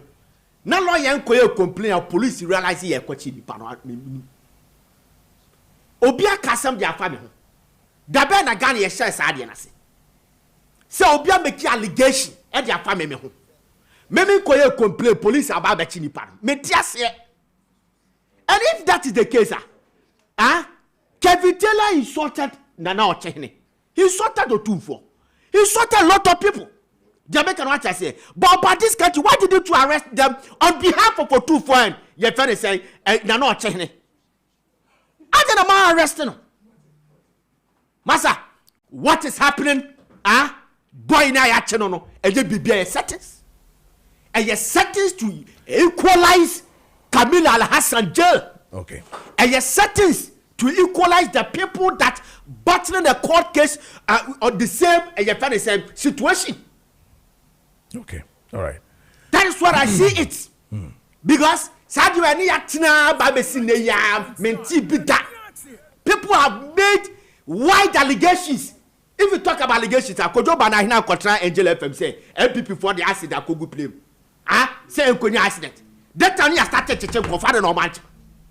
Madam Dr. Beriauzi, he made a statement. Looks like Onim Kofuade acid Kokogu, Akosombo, Eme Jakoto Mebwa. Okay. Why didn't they arrest the woman? Right. This is sentence. They are doing this to equalize. Massa, we have told them that look, President Mahama needs focus. Okay. Don't do anything to distract him. All right. This country is on track. Okay. All what is happening, please, and Talim Mame. Okay. All right. It's Susu Mame. Okay. Ziga, yada see pa 2 minutes past hour of 9 a.m. Yan kana femine GH Media Schools. Eni nko me ba discussions no near the shisha so pa. Eddie Leslie Adonisto, mini country for Kenya Medachi schools. Ano ye can't GH schools na ye can't GH Media School, GH Cosmetology School, GH Fashion School, GH Catering School, any GH Technology School. No, and then ye can't watch them. Now, ye be a Kenya Senebeya, Opi Bia between Abisian ye, Ewo, ye church Momo. Now, ye the GH Media School in the kind Media School, Obano between Abisian, Journalism and Media Studies. Now, ye can radio present, TV present, newspaper reporting. Now, affiliate ye media law. Now, subject I can't know if you media marketing. So, na ye wo back one, journalism and media act. I don't know, or ye radio, don't know ye TV now. Not the acting, any producing account. Then the bonus subject, no event management. Be now Obano and now one kasa TV name, but we have a TV and film production. But camera and light. Now we're editing, sound. Now we're directing and script writing. Now I feel the production design account. Multimedia department, no animations, graphic designing, sound engineering, na editing and so production design so eka ho. Na uba ye media school ho na facilities na de bebre. Ghana nyina GH cosmetology school kwa na ya accredit no some betumi running diploma in cosmetology. And no subject a obesua no be a makeup artistry, nail technology, there's also hair technology, and a massage and body therapy. Now, if you wish cosmetology service management, school at also means a fashion school, GH fashion school. Subjects are bini fashion design and illustration, pattern drafting, textile technology, millinery and accessory, garment construction. Now, your garment construction no ya chichemu 81st level no besua children's wear, second level no besua men's wear and ladies wear, third level no besua occasion and pageantry wear. Now, fourth level no besua wedding gowns and suits. New workshops ni nyina no ye the industrial sewing machines and a woman. The school at also na a GH catering school. The first subject is food production. And we besua local dishes and continental dishes. Saso na beverage production. Ye wo pastries production. And we ya chemu you pastries na kasa e wo ho. And afei cakes and sugar crafts and so ho. Ye saso e wo food and beverage services and ye wo accommodation services. The final school a GH technology school and no usia computer hardware, computer software, computer networking, home security na western school usia broadcast engineering, MCR operations near the adina eka ho. Na your bonus subjects e wo ho and no CCTV installation eka ho, satellite dish installation eka ho, gate automation and other home security so eka ho. Ebusia enkem there were two different pathways. Enti mo am certificates, mo am school, mo am school, mo nya mo passes no. And you have CTVET diploma and no better the actual education school. Yes, also our internal certificate of competence and no area for open skills no kwa the koye juma and no here certificate here and no ko school da kra to me ISR course mo. There were good news. Se no se GH media eji utumwa na Pentecost University so eji wetumu no it ya man joint admissions. Who ye diploma na wakotia diploma no so aye the degree. But me about morning school 8 to 12. But me about afternoon school 1 to 5 p.m. Saso no bet me about evening school wakojume yue upon from 6 to 10. Akadi ya yedi sua de wo high bebre. There were hostel facilities. Friend members no I was screen so no your forms no bet me anya no online. School fees no so ye tua na kakra ye ma instant admissions. O pay ye chira kwan a ye wo Achimota abofu ye ne ICGC and na ye adjacent. Sanso na ye ne Stanbic Bank and ye ehwenim ye bie akwanya ama obi bia bra na befa forms na beka ye ho na ye ntumi ensua ensa no edwuma ye programs ye fashion shows na ade and beauty shows na be students no betumi asua de akoda bi wo ho na ohwe na betumi aboa na boa no na ono so ntumi embenya nsameduma ye ka GS schools ye ka train, practice, achieve. Edamwase.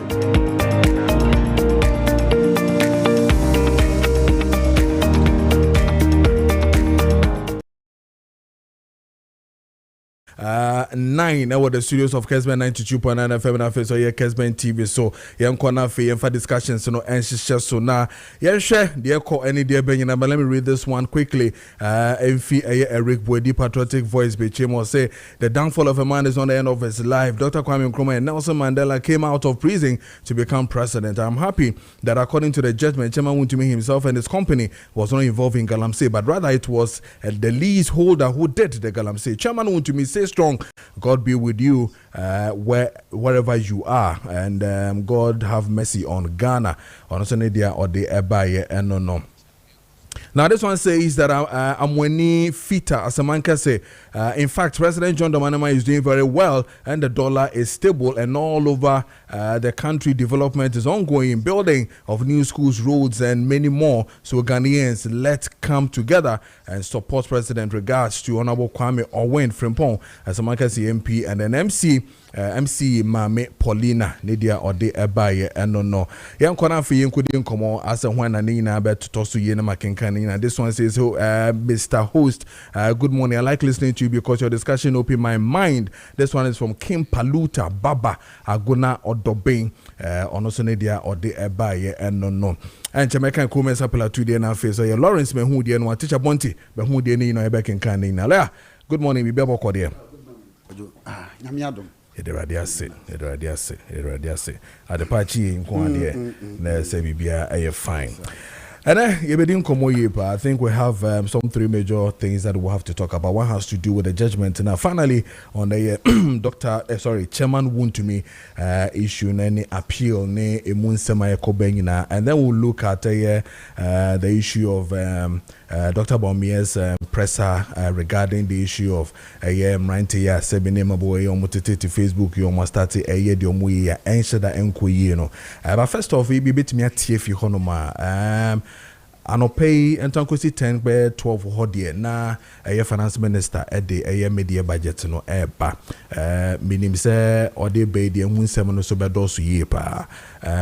Do you have any reservations about the economy so far? Business Emery, and if you think maybe coming to read and say you beba and I said maybe a bit matter for nafi you see Dr. Bawumia issues in also Madama. Yo Kojo me da say na mema etie fo ne ahwefo nso nyina ache de na no pay enkan ne me ahafo no Southwest for ene MPP for ne Ghana man nyina na machia His Excellency Dr. Alhaji Mahmoud Bawumia nchia kese pa na madanyankopon so asese oguso na okra no emayen Kojo message sending come the Dr. Bawumia statement in a beshase because okay so let's continue with that one. Kojo, okay, yes sir, I totally disagree with you on your take on that matter. Now say Dr. Bawumia crown so it can be different from the position I was taking here, and I'm very disappointed in him. Not just a party now with the no.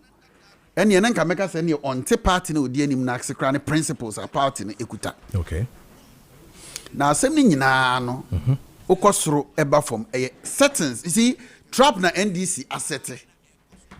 Na say Dr. Bawumia fa ekwan ya wo chire yiso a kwakwa kutum.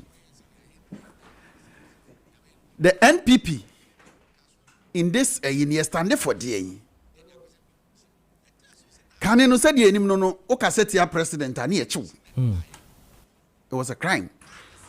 Wo nsentroni enanke bia kasa ye ki ape bibi wo mu e de achew.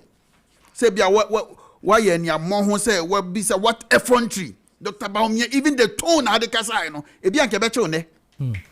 Na so ye hu say no MPP say no those things na emwase pe say ye kebi mamen kebi amamwo ne se de ye adwuma de a anya ne ni wo se ye ka obi kasa bo ehye ne yem se o kasa na o kasa ntie betimi abekire wakoto afi ase de a o kasa all the time na wo hwe wachi it does not mean say utimi ka de wo pe bia o there be na so democracy ekonanim no enioma bia de hu eto oman maso no esese ye yifri ho obo bi te se Kevin Taylor no Zigane boy Kevin Taylor sabe mimi hu se ono na de edidi atem ye edidi atem social media edidi atem pa no eba ya chese obi asu ya otimi di atem social media.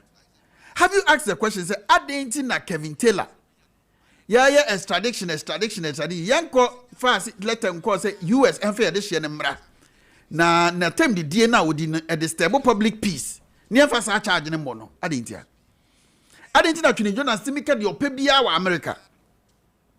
O the extradition order kwa enya adwuma. Yamfa ne mawo. Why? Because in America you cannot criminalize speech. It is obi di obi atemu a won to me enka say o chi no na de na court. Ena ye mra ene America mra enhia no. Uyusu ye mra de call for extradition omonfa ne mawo. Enti na omo nyina timi kokot na America na omo ka de omo pese omo ka bia. Ye criminal libel law no efri honom. But you see, we na ehye honom a ye nyi na senke wo ho na bonioma bi ho ban, but the NDC is abusing it. It's abusing it. This offense omo de boni pay. So say demonstrations as offense no disturb public peace. Let the inside more can say President Mahama, yes, must 32. Say, how is it disturbing the public peace? Yet say your bo no ma or G2 mu say why bonin man can't say what committee offense. No? So the MPP, we know what we stand for. And that is the position that Dr. Mahmoud Bawumia are taking. Say, yeah, man say obi kasa ni acheno. Mamu mi create impression says obi kasa no and say, yeah, there is no remedy for it. What we are saying is that say who feel so obi egu hu fia faniko court.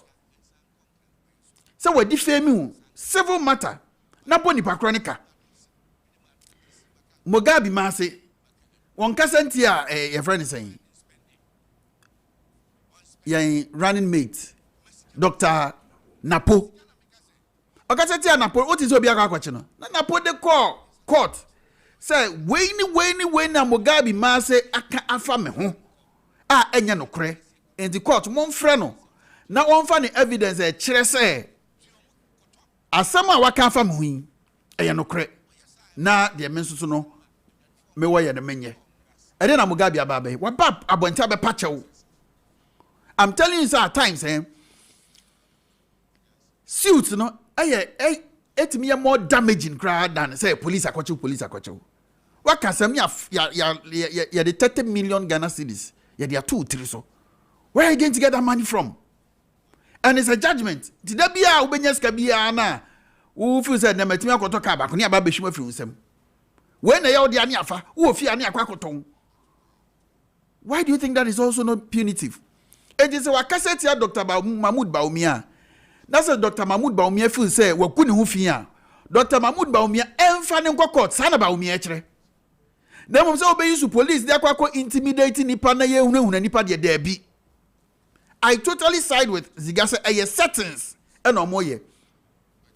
On the guy video out a bra and this for a chase I started etching grofo o mokasa o mokasa ya chom nyina ya MPP fo etia de yenye bibi ne emfa equalize ene ehu andi sini bia wakasa ono so ya de yesi ache no Mugabe ma se adana mongoche no ono kra de a wasa aka ehu eno nya defamation o eno de ehu abrante bi wo Kumase edian social media o mo de friend ba eduabo obeka asem bi se Kumase police fo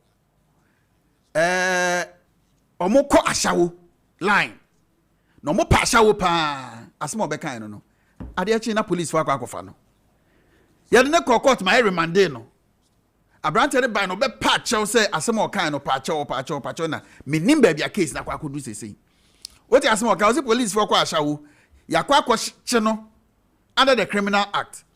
Mugabe ma say akrono bebreba ekoso wo Kumase nyina eye Kumase commanders police commanders wo Kumase no omo na di atuo ama akronfo no na akronfo no ko bo krono ni wie no mde ba na omo ne omo ache sika ni mu and he's speaking on authority kojo sansem we mienu de wa hen ene mu odu Mugabe on nam ho. I'm even told say some citizens have petitioned the IGP. Says IGP won't say asema Mugabe apka asemu awakeni. E dey aniaye no. Just say President Mahama in bibi kete. E dey ensam no ankan fa MPP for. President Mahama I refer to Akufo-Addo any achemfo so me sakawa mafias. Was that in good taste? The former president asema kind no. When am I say baloney? Okasa odi atem e de fra. E ma say yes wa kan say mama ayeya. Na odi a oba na so bi kan bi fa ho di asema che no. Mama na che on. Kojo na di asem na okay. Na ayi your friend say ababa wa na asem a okan fa Mahama ko si na ntwe die ndie no. Why na me ache no? Why na me ache no? Why the appoint IGP? It is the IGP here no. Say President Mahama mfuaso a onyi na die. It is onyi na di na de ekoso dia na ne President Mahama Kojo na de yesura na. Usoro say baba chimi o. Omo de anya makasa President. E baba fa say hey ya de woko. Sa no moye. But that will not and no enkanya no ntumu. O mbo me yencho menso. Messi homeboy wa okay and will be back as okra my homeboy ni shem kutupa sa no man say bibia e be ye say ye and bibi kitikiti ye pese ye kama no tum hwa nyoma ye MPP before hwe enim gwasesem a iyokofo ye regarding your friend is saying you communicating miracles enim gwasesem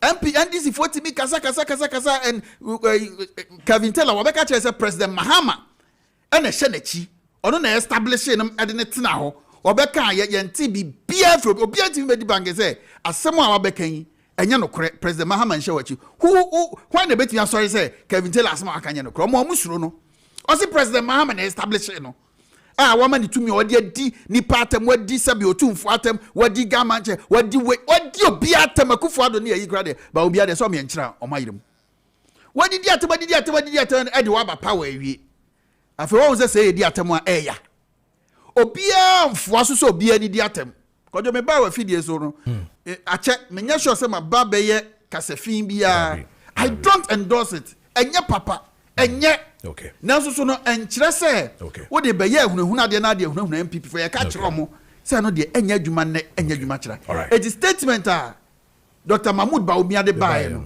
a statement papa ye foa so a settings sa guy ye o ma chini kwajo me no te ya me no mienu ye te ya o mo chini da ben na sia gele o mo chini there be o mo nipa ndisi ni o mo so o ma chini no me te no I think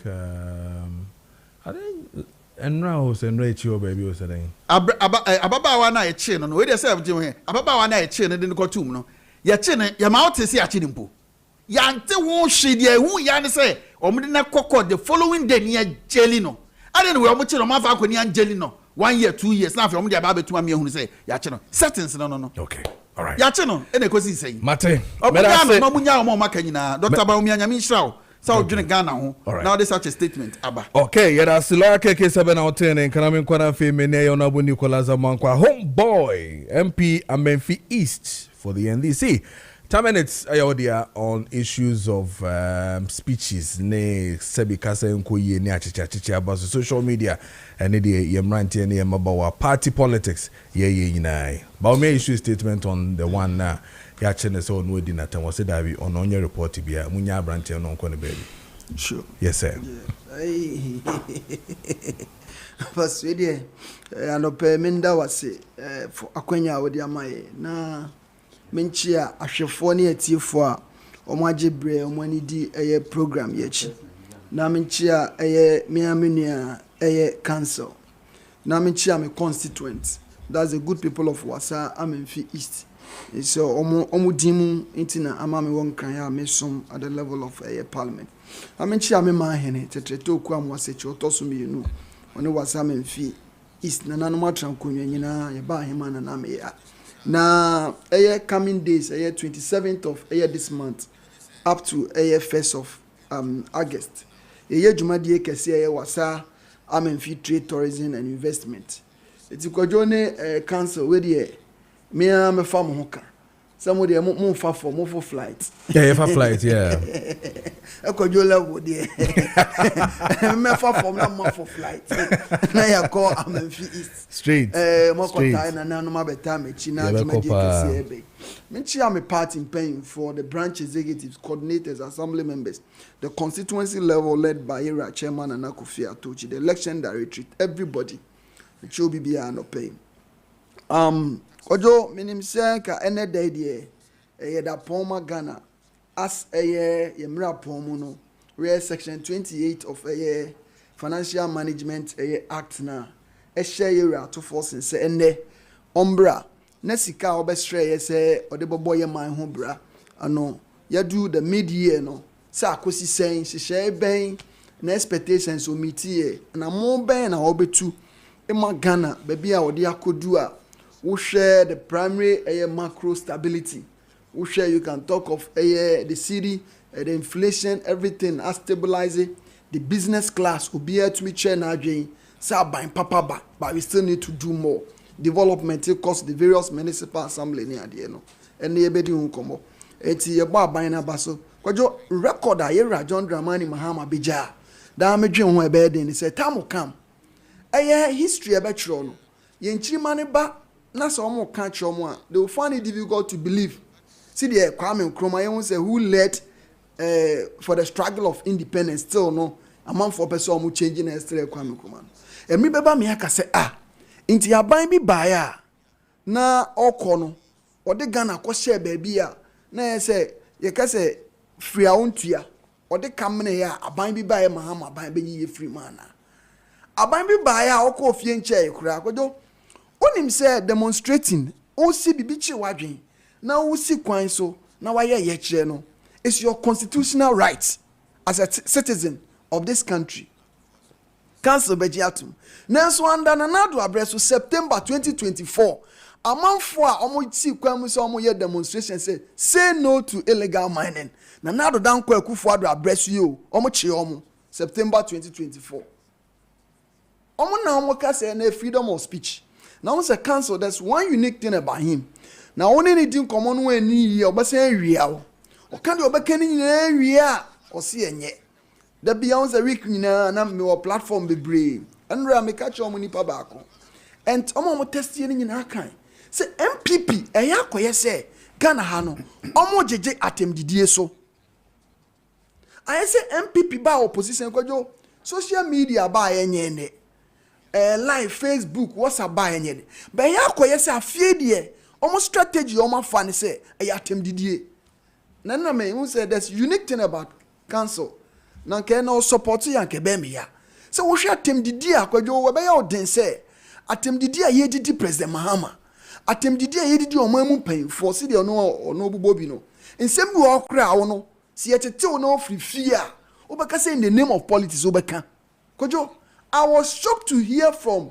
MPP ni bi a ya che no recently say we didi atem obana na o ma hankofe no o say I will defend my party na wo kom mu party no some de mo ye buzi Dankwah mo ne UP for ne ade no sa no ma we no mo defend your party ana so we sort no but you have people supporting them because previous arrest nearby we saw Yera Baomiamu omo ya party for obia offense ni say wakudi atem enemra no waye adwuma Kojo na obusa say na president mama na echi e ma ne chi om ba cancel ni dressing yi akasa obehye mo wig ne nko a na ka cancel obeka say onimra no say president mama na e ma mo chi om on say do Akufo-Addo de demonstration say Akufo-Addo so Debi wo se me kan ba be suesuan kan me yesuan Abra council sunim say section 207 of the Offensive Conduct Act no which is the Criminal Offensive Act 1960 that's Act 29 no of section 207 of our criminal laws in this country no echese Kojo so obi di atema say na atem bro so a say mra ne adwuma Kojo kroma one na ye pepe say pepe yo be adwuma mra be adwuma is it not the police it is a Kevin Taylor ye bi nra na enye na ye kan Kevin Taylor so ye kan asemi he is known to be a card bearing member of the MPP enya no kre and I also mama denounce it enya no kre because he has been saying it severally enya no I also the pictures and na establish it Kojo me so beka say where swap say council bet me approve so I comment here Kojo on this platform say Kevin Taylor beka say president Mahama na establishing say yes on di atem me mentie me hu ye nti bet me amatiefo ne ahwefo hu ane edi hu nkomo because Kevin Taylor yenim no MPP ni a o show ne membership card no call prepare so mo so oba mo chairmanship ni bi enti Kojo embe ye kon ye nyina nju say atemdidie is not part of our culture we are Ghanaians na me dey say council ka sanso no yi ni hu afiri mu na council mo ko fon so MPP mo ko opposition mo trom so mo ni di atem because wo ka so yi hu film say Kojo me ba platform so a chenye bia ma kasa fi bi da na so bia mpo kasa wa kan me say no because I like your way of communicating the only say also what that chi bia e chine bi ukromo fo be fro se be som o what that chi bia emre be ba mu no emre bi ba wo betumi o party no so be som Ghana enti Professor Mons there was a time ye share na me papa honorable Akosi Oponfosu former local government minister. Kessben 92.9. It's other than okay. And all 2 year phone how do you come say? Nico, mo communicating ni ade but obi aye den ene ni din. Me hwe hu say yura ba omi abeka se ne ma enko enso life insurance no mu di atem. Minim se council beka se obi enso life insurance no mu di atem. Nti omo mu di atem no sebe. E wo politics mu no. Ya den no mo twojo. Oba ye sisi am na make say no na aba. Oba your concern sometimes recently obi where me constituency or the camera scene so say me driver akwa attack no abra me tike mu kojo wo de wonnim me kra no say wonnim abra ba ofie no hu me no say me tike mu ya car no media de but me hu ni say ye state car because na madwuma ye so na aban even though we pay for it but akwanya manya na mmanya ka na me de so manfo na kwadwo me betina ka mu so onko attack o ade ya wodi matem no start di matem ye ne kwadwo me sane man ye so nti se kwadwo no ka asem echi ogu ufi se ni kopa betina ka mu se ne driver later no nipa na afre e pa chewa se enoma bi oye ye no omfa me no mama no no mpa ma chew na manfo na so onye nde emre mu no kwadwo this audio will come out. I've just asked them to keep this audio. But our Bobo until we be famous. Recently, our branch election I hold here. Myself and the party chairman, I said, no. These are branch executive of our protected party, to get us power. So let me take care. And the chairman take care of Omu Sikenya. And we gave to the election directorate. Or the picture and so I video say settings. I've not. Meanwhile, the branch executive knows say I paid for it. They make any say. And no more way means so. But a idea de guni poundfi. It's your mom ran yet more chroma. Cancel. When you no abra abono, obi abaso cameras in so no can be bia. And you rabomia, na minisi ganya adwen say. And you see rabomia na report. You rabomia is a state person. And it needs to be protected by the state. Is the reason why President Mahama on one in Riampo ama a flight a yentuyaka just the fool no yet me can one say the security as the president. Yurabaomia as the president and the former vice president, a state in the born mobile. Now MP before you come together say, "Ya wa catcher." Who Kroman say, and yatem the now can you rabba Mahama can be equalization now. But for being a bad Kroma, Yurabaomia or be institutionalized that brofone say incompetent Mahama. So But if you Mahama can say the non-performing administrations are also insult. There be any insult. So now you use it as part of your examples. No, can the usage of the word stupid, baloney. Okay, yan to us so. What you won't can't you find said you see and running ya. Cancel. Yan jintum said ye what and it is sad I see a stopping. The stopping no. Stopping and I starting there be more now. So you need to encourage. And this in Ukraine actually under this administration. What's your settings? Are you encouraging the people to continue to insult? No. Then mumia state institution no munyo It na napo edi equal court no. And napo the court oteki. Na other man kwachi Mugabe na say wadi. Napo ne aka sema fa no de koye. But some fan so state has a responsibility. So we should be invited. Council, and you are some if the state has interest, and you're about me as not an ordinary person. As I am a member of parliament, but you will be treated you about me and then because of his statesmanship. No, from mine. You're a Mahama, you know, Abra Okofie. A few crowd, but in a day. What is so bad because and light base in an by that I need to ya. But another fees what be. No, we are treating them as a state persona. Okay. And we even number no mino, or say no, it do level. Ye, but all said and done, not to make us say, no being in Anya. And see, Medimano Sequoia, the man say, me, I'm if I tell you to go and put camera before you, Nekuti will be at Mabusan say, ye choke them, I hear na me ka say me nim say be ba yera won't me na o ka say ni TV station am use here award the various regions Ashanti region Greater Accra what is it Takrade in my region ebi mo di atem ebi mo di ye campaign ma mo kra no on betum na MPP fo nka ho asem MPP fo yomani hwekojo ye chukotum me say ra won't me me here we are is very very emotional but in nipa won adwuma na mra so ye adwuma say no kra no be free prison bebe na men start here you free prison de bebe na Kojo chema won't me enim no Yeah. ne courage owo any de ehun no prison wa ko wura no it will have effect on him.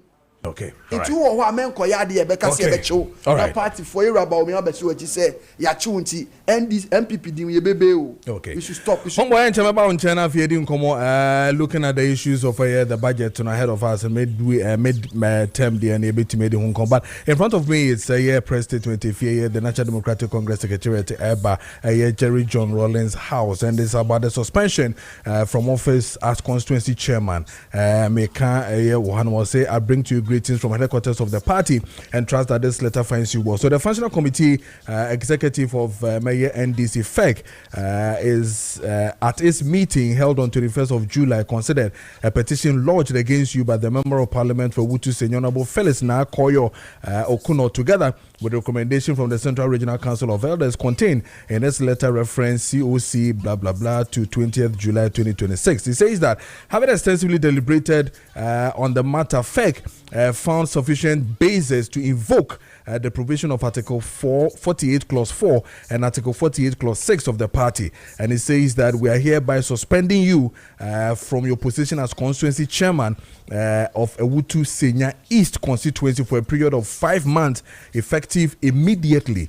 No, and a signed by Honorable Fifia V. Korte, addressed to Mr. Stephen Ofusu Ejare, constituency chairman, Ewutu Senya East, and no enkomodie ababeto jaisa. So the NDC has taken the sanction on the suspension of former constituency chairman. Sa issue be PMwa or say menena dasa na mayese sa and all that nina no omedi hu komo on that particular matter. Ora me no share on this issue of the media budget, you know.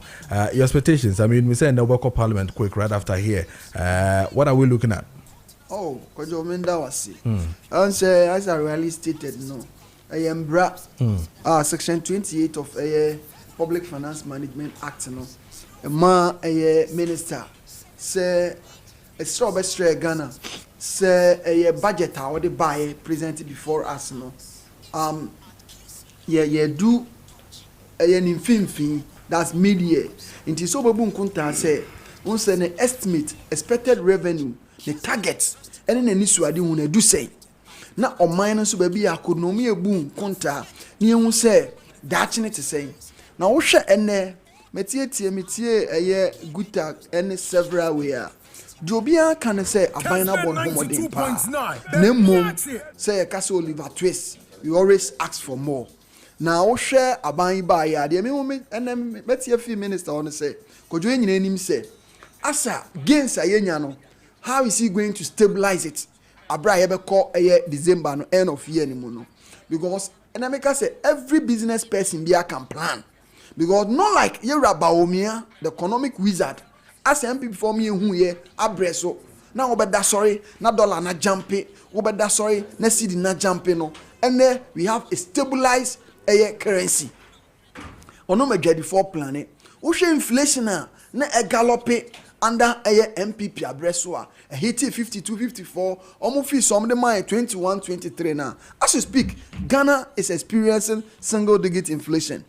Who share the prices of fuel and a walk chroma no more a gallon of a liter of fuel na call 20 Ghana cedis and plus and more no sisiano and yet COVID-19 era na here and Ukraine Russia era but now we're Iraq era nanka the basic chroma no. But we have full on the government is managing them. Kojo, who share city or man for no how in terms of your security? A bino is a share or the how is the finance minister? I mean, pushing these institutions, ministries. So bet me a juma na a chronomu aye asumdweni at name. Kojo, business class ni who say a bino and so a chair say. Or buy an e-levy, you're a John Dramani Mahama year for betting tax where year for the various taxes are where year for no. The inflows are now buying expected, that's the expected revenue. No, how has this a year or you feel no affected? Who said the major compensation has been around Harbor, airport, amount for almost say a buying no, as a way of checking import commodities ebeba ni nyina no minim say aban beba no abema the business class no hope and confidence na aban no so the big push ojo see the sika na aban no sika we release ama contractors ka yebeto ye na aban dada no eja no ho and then na down kwa for ye raba omiamo e dey say ofanko kwan na contractor fee so Kojo si a offer kwan ne so a the way kwan na ye fe contractor no is almost at the verge of completion okọ kasua to Winneba ye ba ye to aso e dey call Cape Coast Krade as a westerner a benefit yen a benefit the movement of Kojo onim said ye meduane boy den e ye kwan into the movement of nimpa the movement of food near the nyina na yewe na ban is called the good krom say Ghana has turned to be a construction country baby abefa bia no contract Kojo ye ko just over the weekend ye ba anajo no Kojo na contractors ye adwuma 24-hour economy e kan wasem Kojo contractors ye adwuma anajo ye wo me many feed di bedu samre no and ayewura mahama pe na mo say contractors omo ye kwan Kojo omo ye adwuma anajo around 10-11 na say abani be shi nkran say you give out the needed money omo timi ye adwuma Kojo ni jesem ne say and our government and now better one say rosa e wogano si nkron kitwa kwan no and na maduane ba uko council constituency aduane bo be ye den a kwan na say ne ade ono na ban ne say under the hard working minister Yura Governor Abuja Kojo you know because of this year budget mid-year budget we presentation minister Ben no Andra the minister of roads and highway the chief director and on in the Juma form or the ministry of roads and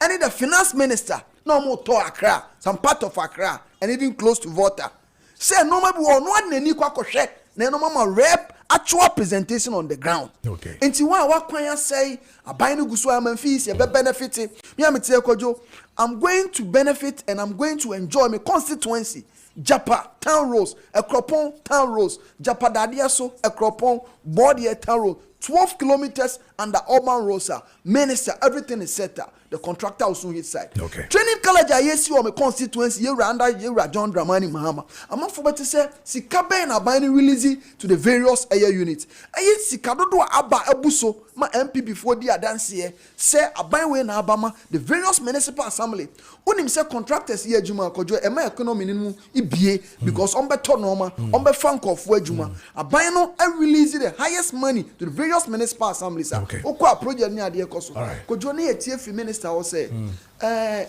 women's bank the commodie no pese beti ho asem because yen sori ane ekwa women's bank abrada achi no na echechia na how you betimi create adwuma ama the teen youth the neighbor environment has been created the foundation has been laid into area to force na ne betin sempa ekwa for betin sempa edwadi for betin sempa a teacher for betin sempa MPP for yem be hiomo say na ekode a ene da ben because the Ghana for me Adrian say it's not about the party colors it's about development and fees menkania electrification ebekoso and no man you expecting in so ya dey ebekoso maybe so assume new constituency we were free credit where we can obidiaba say so ask honorable for us why is 3 tomatoes now 20 cedis why is bench of plantain here in central region 80 cedis but our roads have been nicely done by Honorable Giselle. Please ask him for me. See, also muto tomatoes, you know. 20. You're about me. I know you're the normal at the market.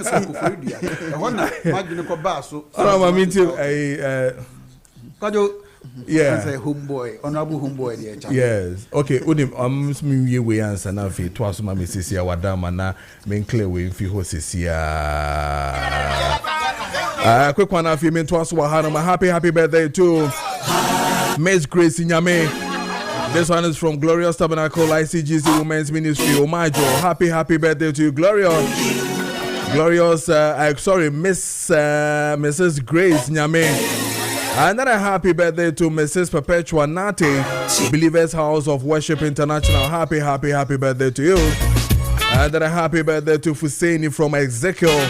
Happy birthday to you, Fuseni from Ezekiel. Another happy birthday to Madame Melly. Is it Melly or what? A teacher. Where Emmanuel Presby Model School, Asante Mampong, or Messi. Okay. Happy birthday to you, Madam Messi.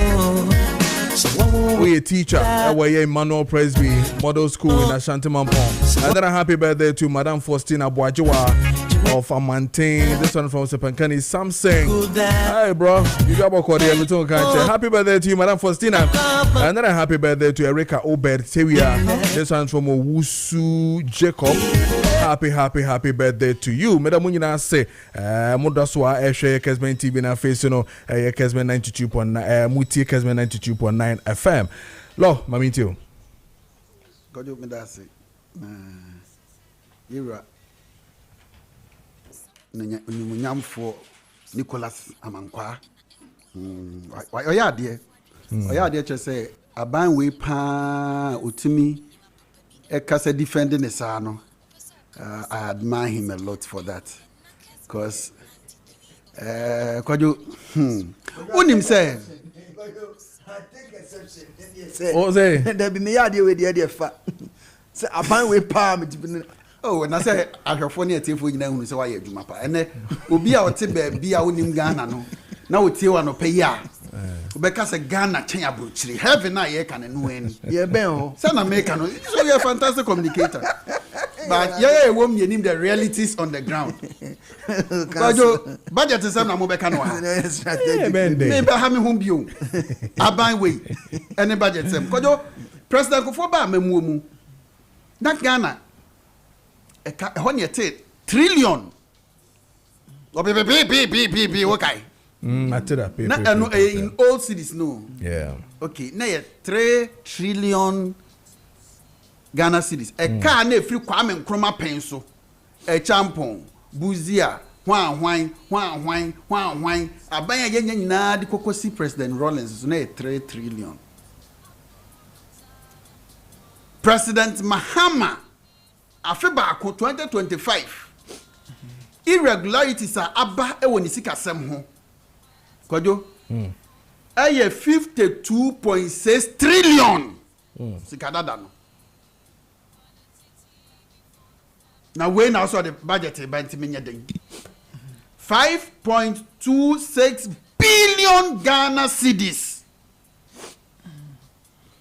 eno ne sika wo muntimi nkyirem de ade sika no eyeye na oti akira o se ye foot soja o kwa masa aban we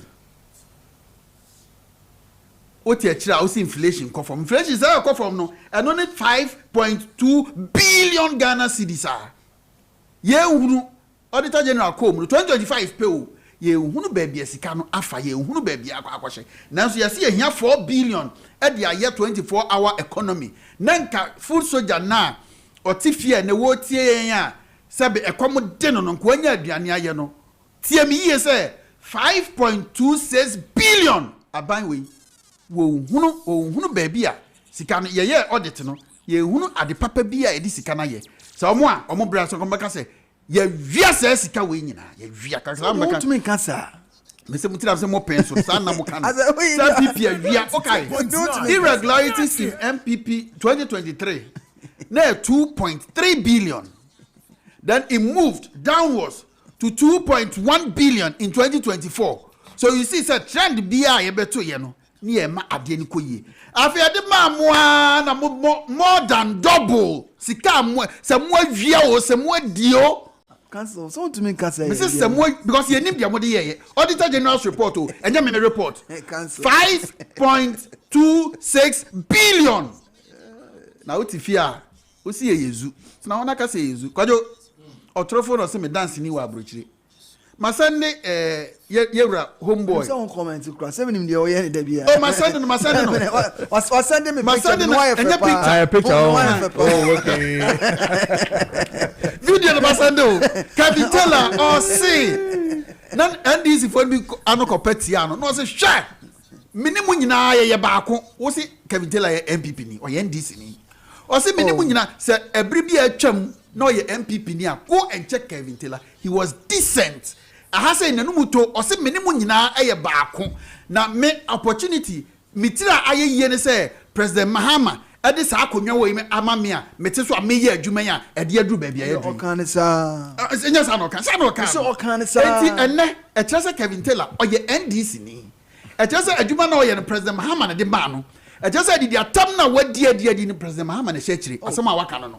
me di video na ɔyɛ me de bɛma producer no abo me no onyɛ saa deɛ bi but don't say Kevin Taylor starting adwuma yi wahwɛ ya ni bɛnya asɛm wahwɛ ya ni bɛnya asɛm me wo dia opa kwatia no me kasa me kwatia wo so obi kwatia no hwɛ ni yo me nua fasi ya me nua no me kasa starting adwuma ya che ɛnyɛ President Mahama bɛ president no starting Debi o starting adwuma na organ ha commentary Debi o starting adwuma na organ na no niatem oye MPP ni no niatem na President Mahama ne kɔ America o say President Mahama ne man seat wait na so e man ne kɔ ye de wo ye no o di atem e de o ma ba power na fe da mo NDC fo mo be kan se hu na kire no eti na me say minua na nka me nkɔ ba de jai unya bo Kevin Taylor na ye wa ju say o rebati na akatachie afrifa no ho ye juma odi bedi wo no akatachie afrifa no ho ye minim akatachie bia juma odi bedi wo no kojo ya fene sa okatachie oh ya okatachie afrifa na aka ne ho ye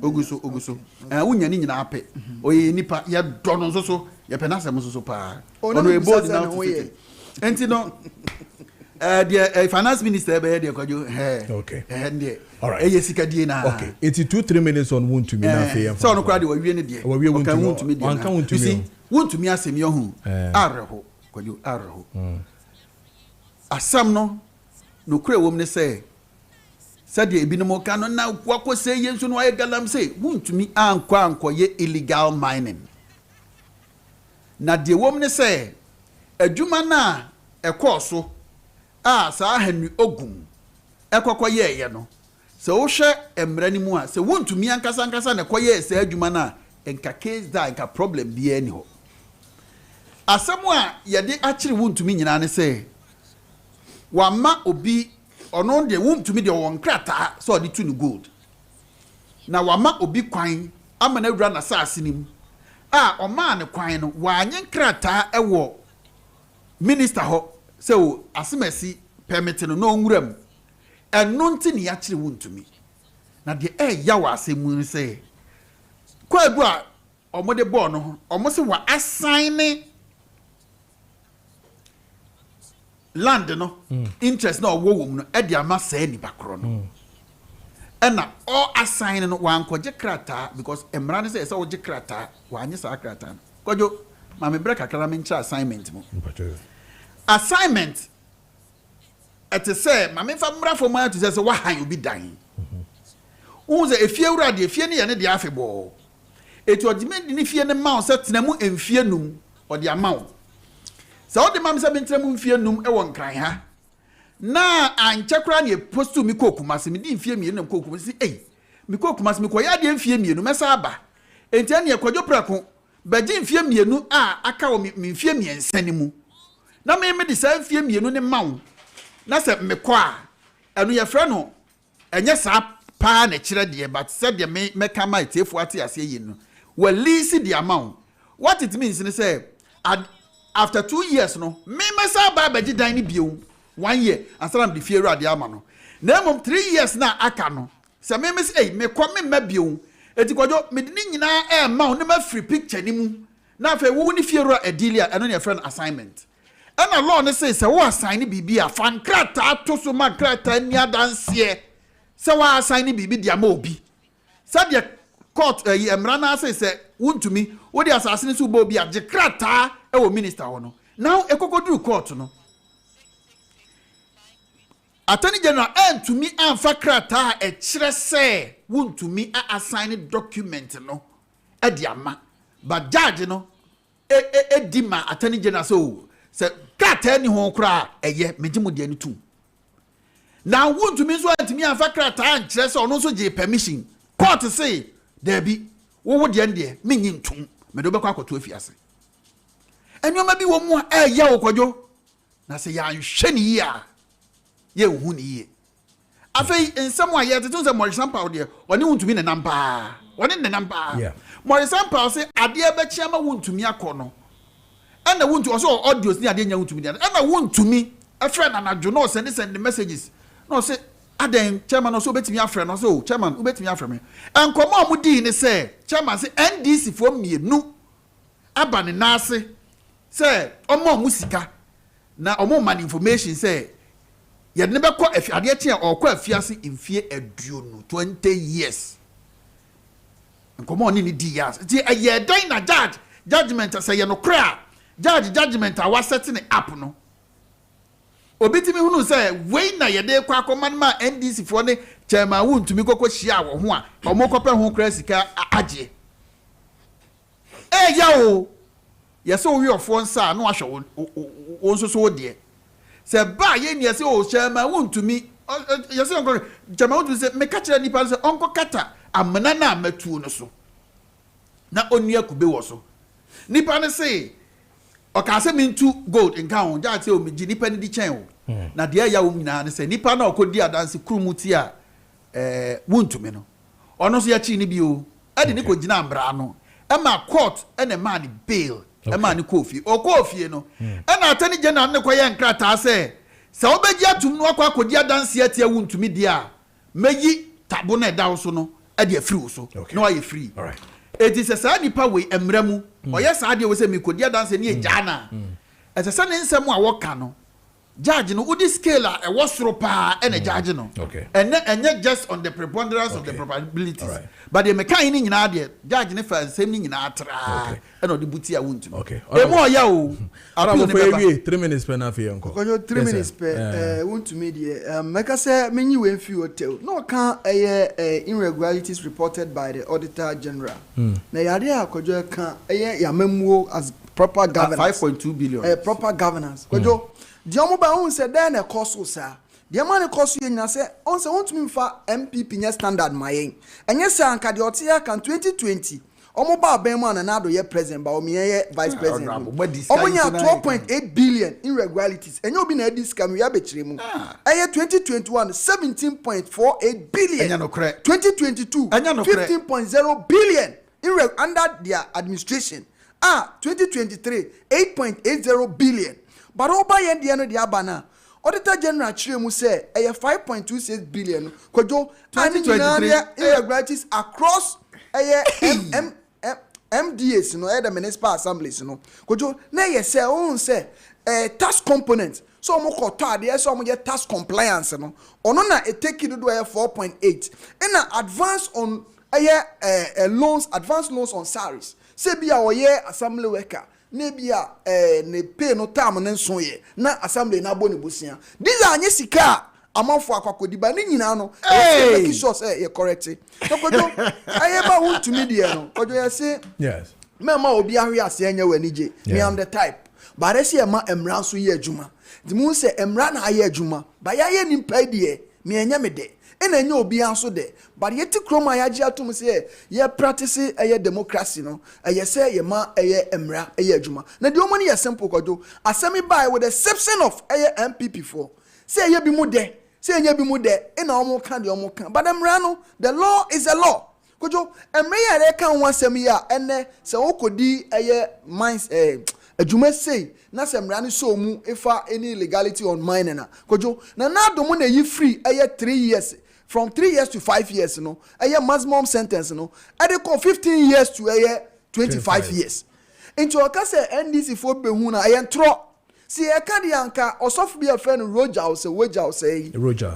ono so ni video bi crop predicted 20 years 15 years on Hanomo can 15 years ono ka say 20 years but so omo ye on say prison months no there be any afterwards okay. The video I watch you jelly ni we no grant interview. Okay, exactly. And say kind 15 years. Exactly. You know, Kojo said there are people in the system. They always want to take advantage of the system.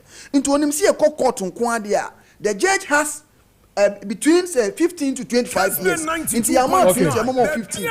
Into the okono, you say, yeah, man, you're free. All right.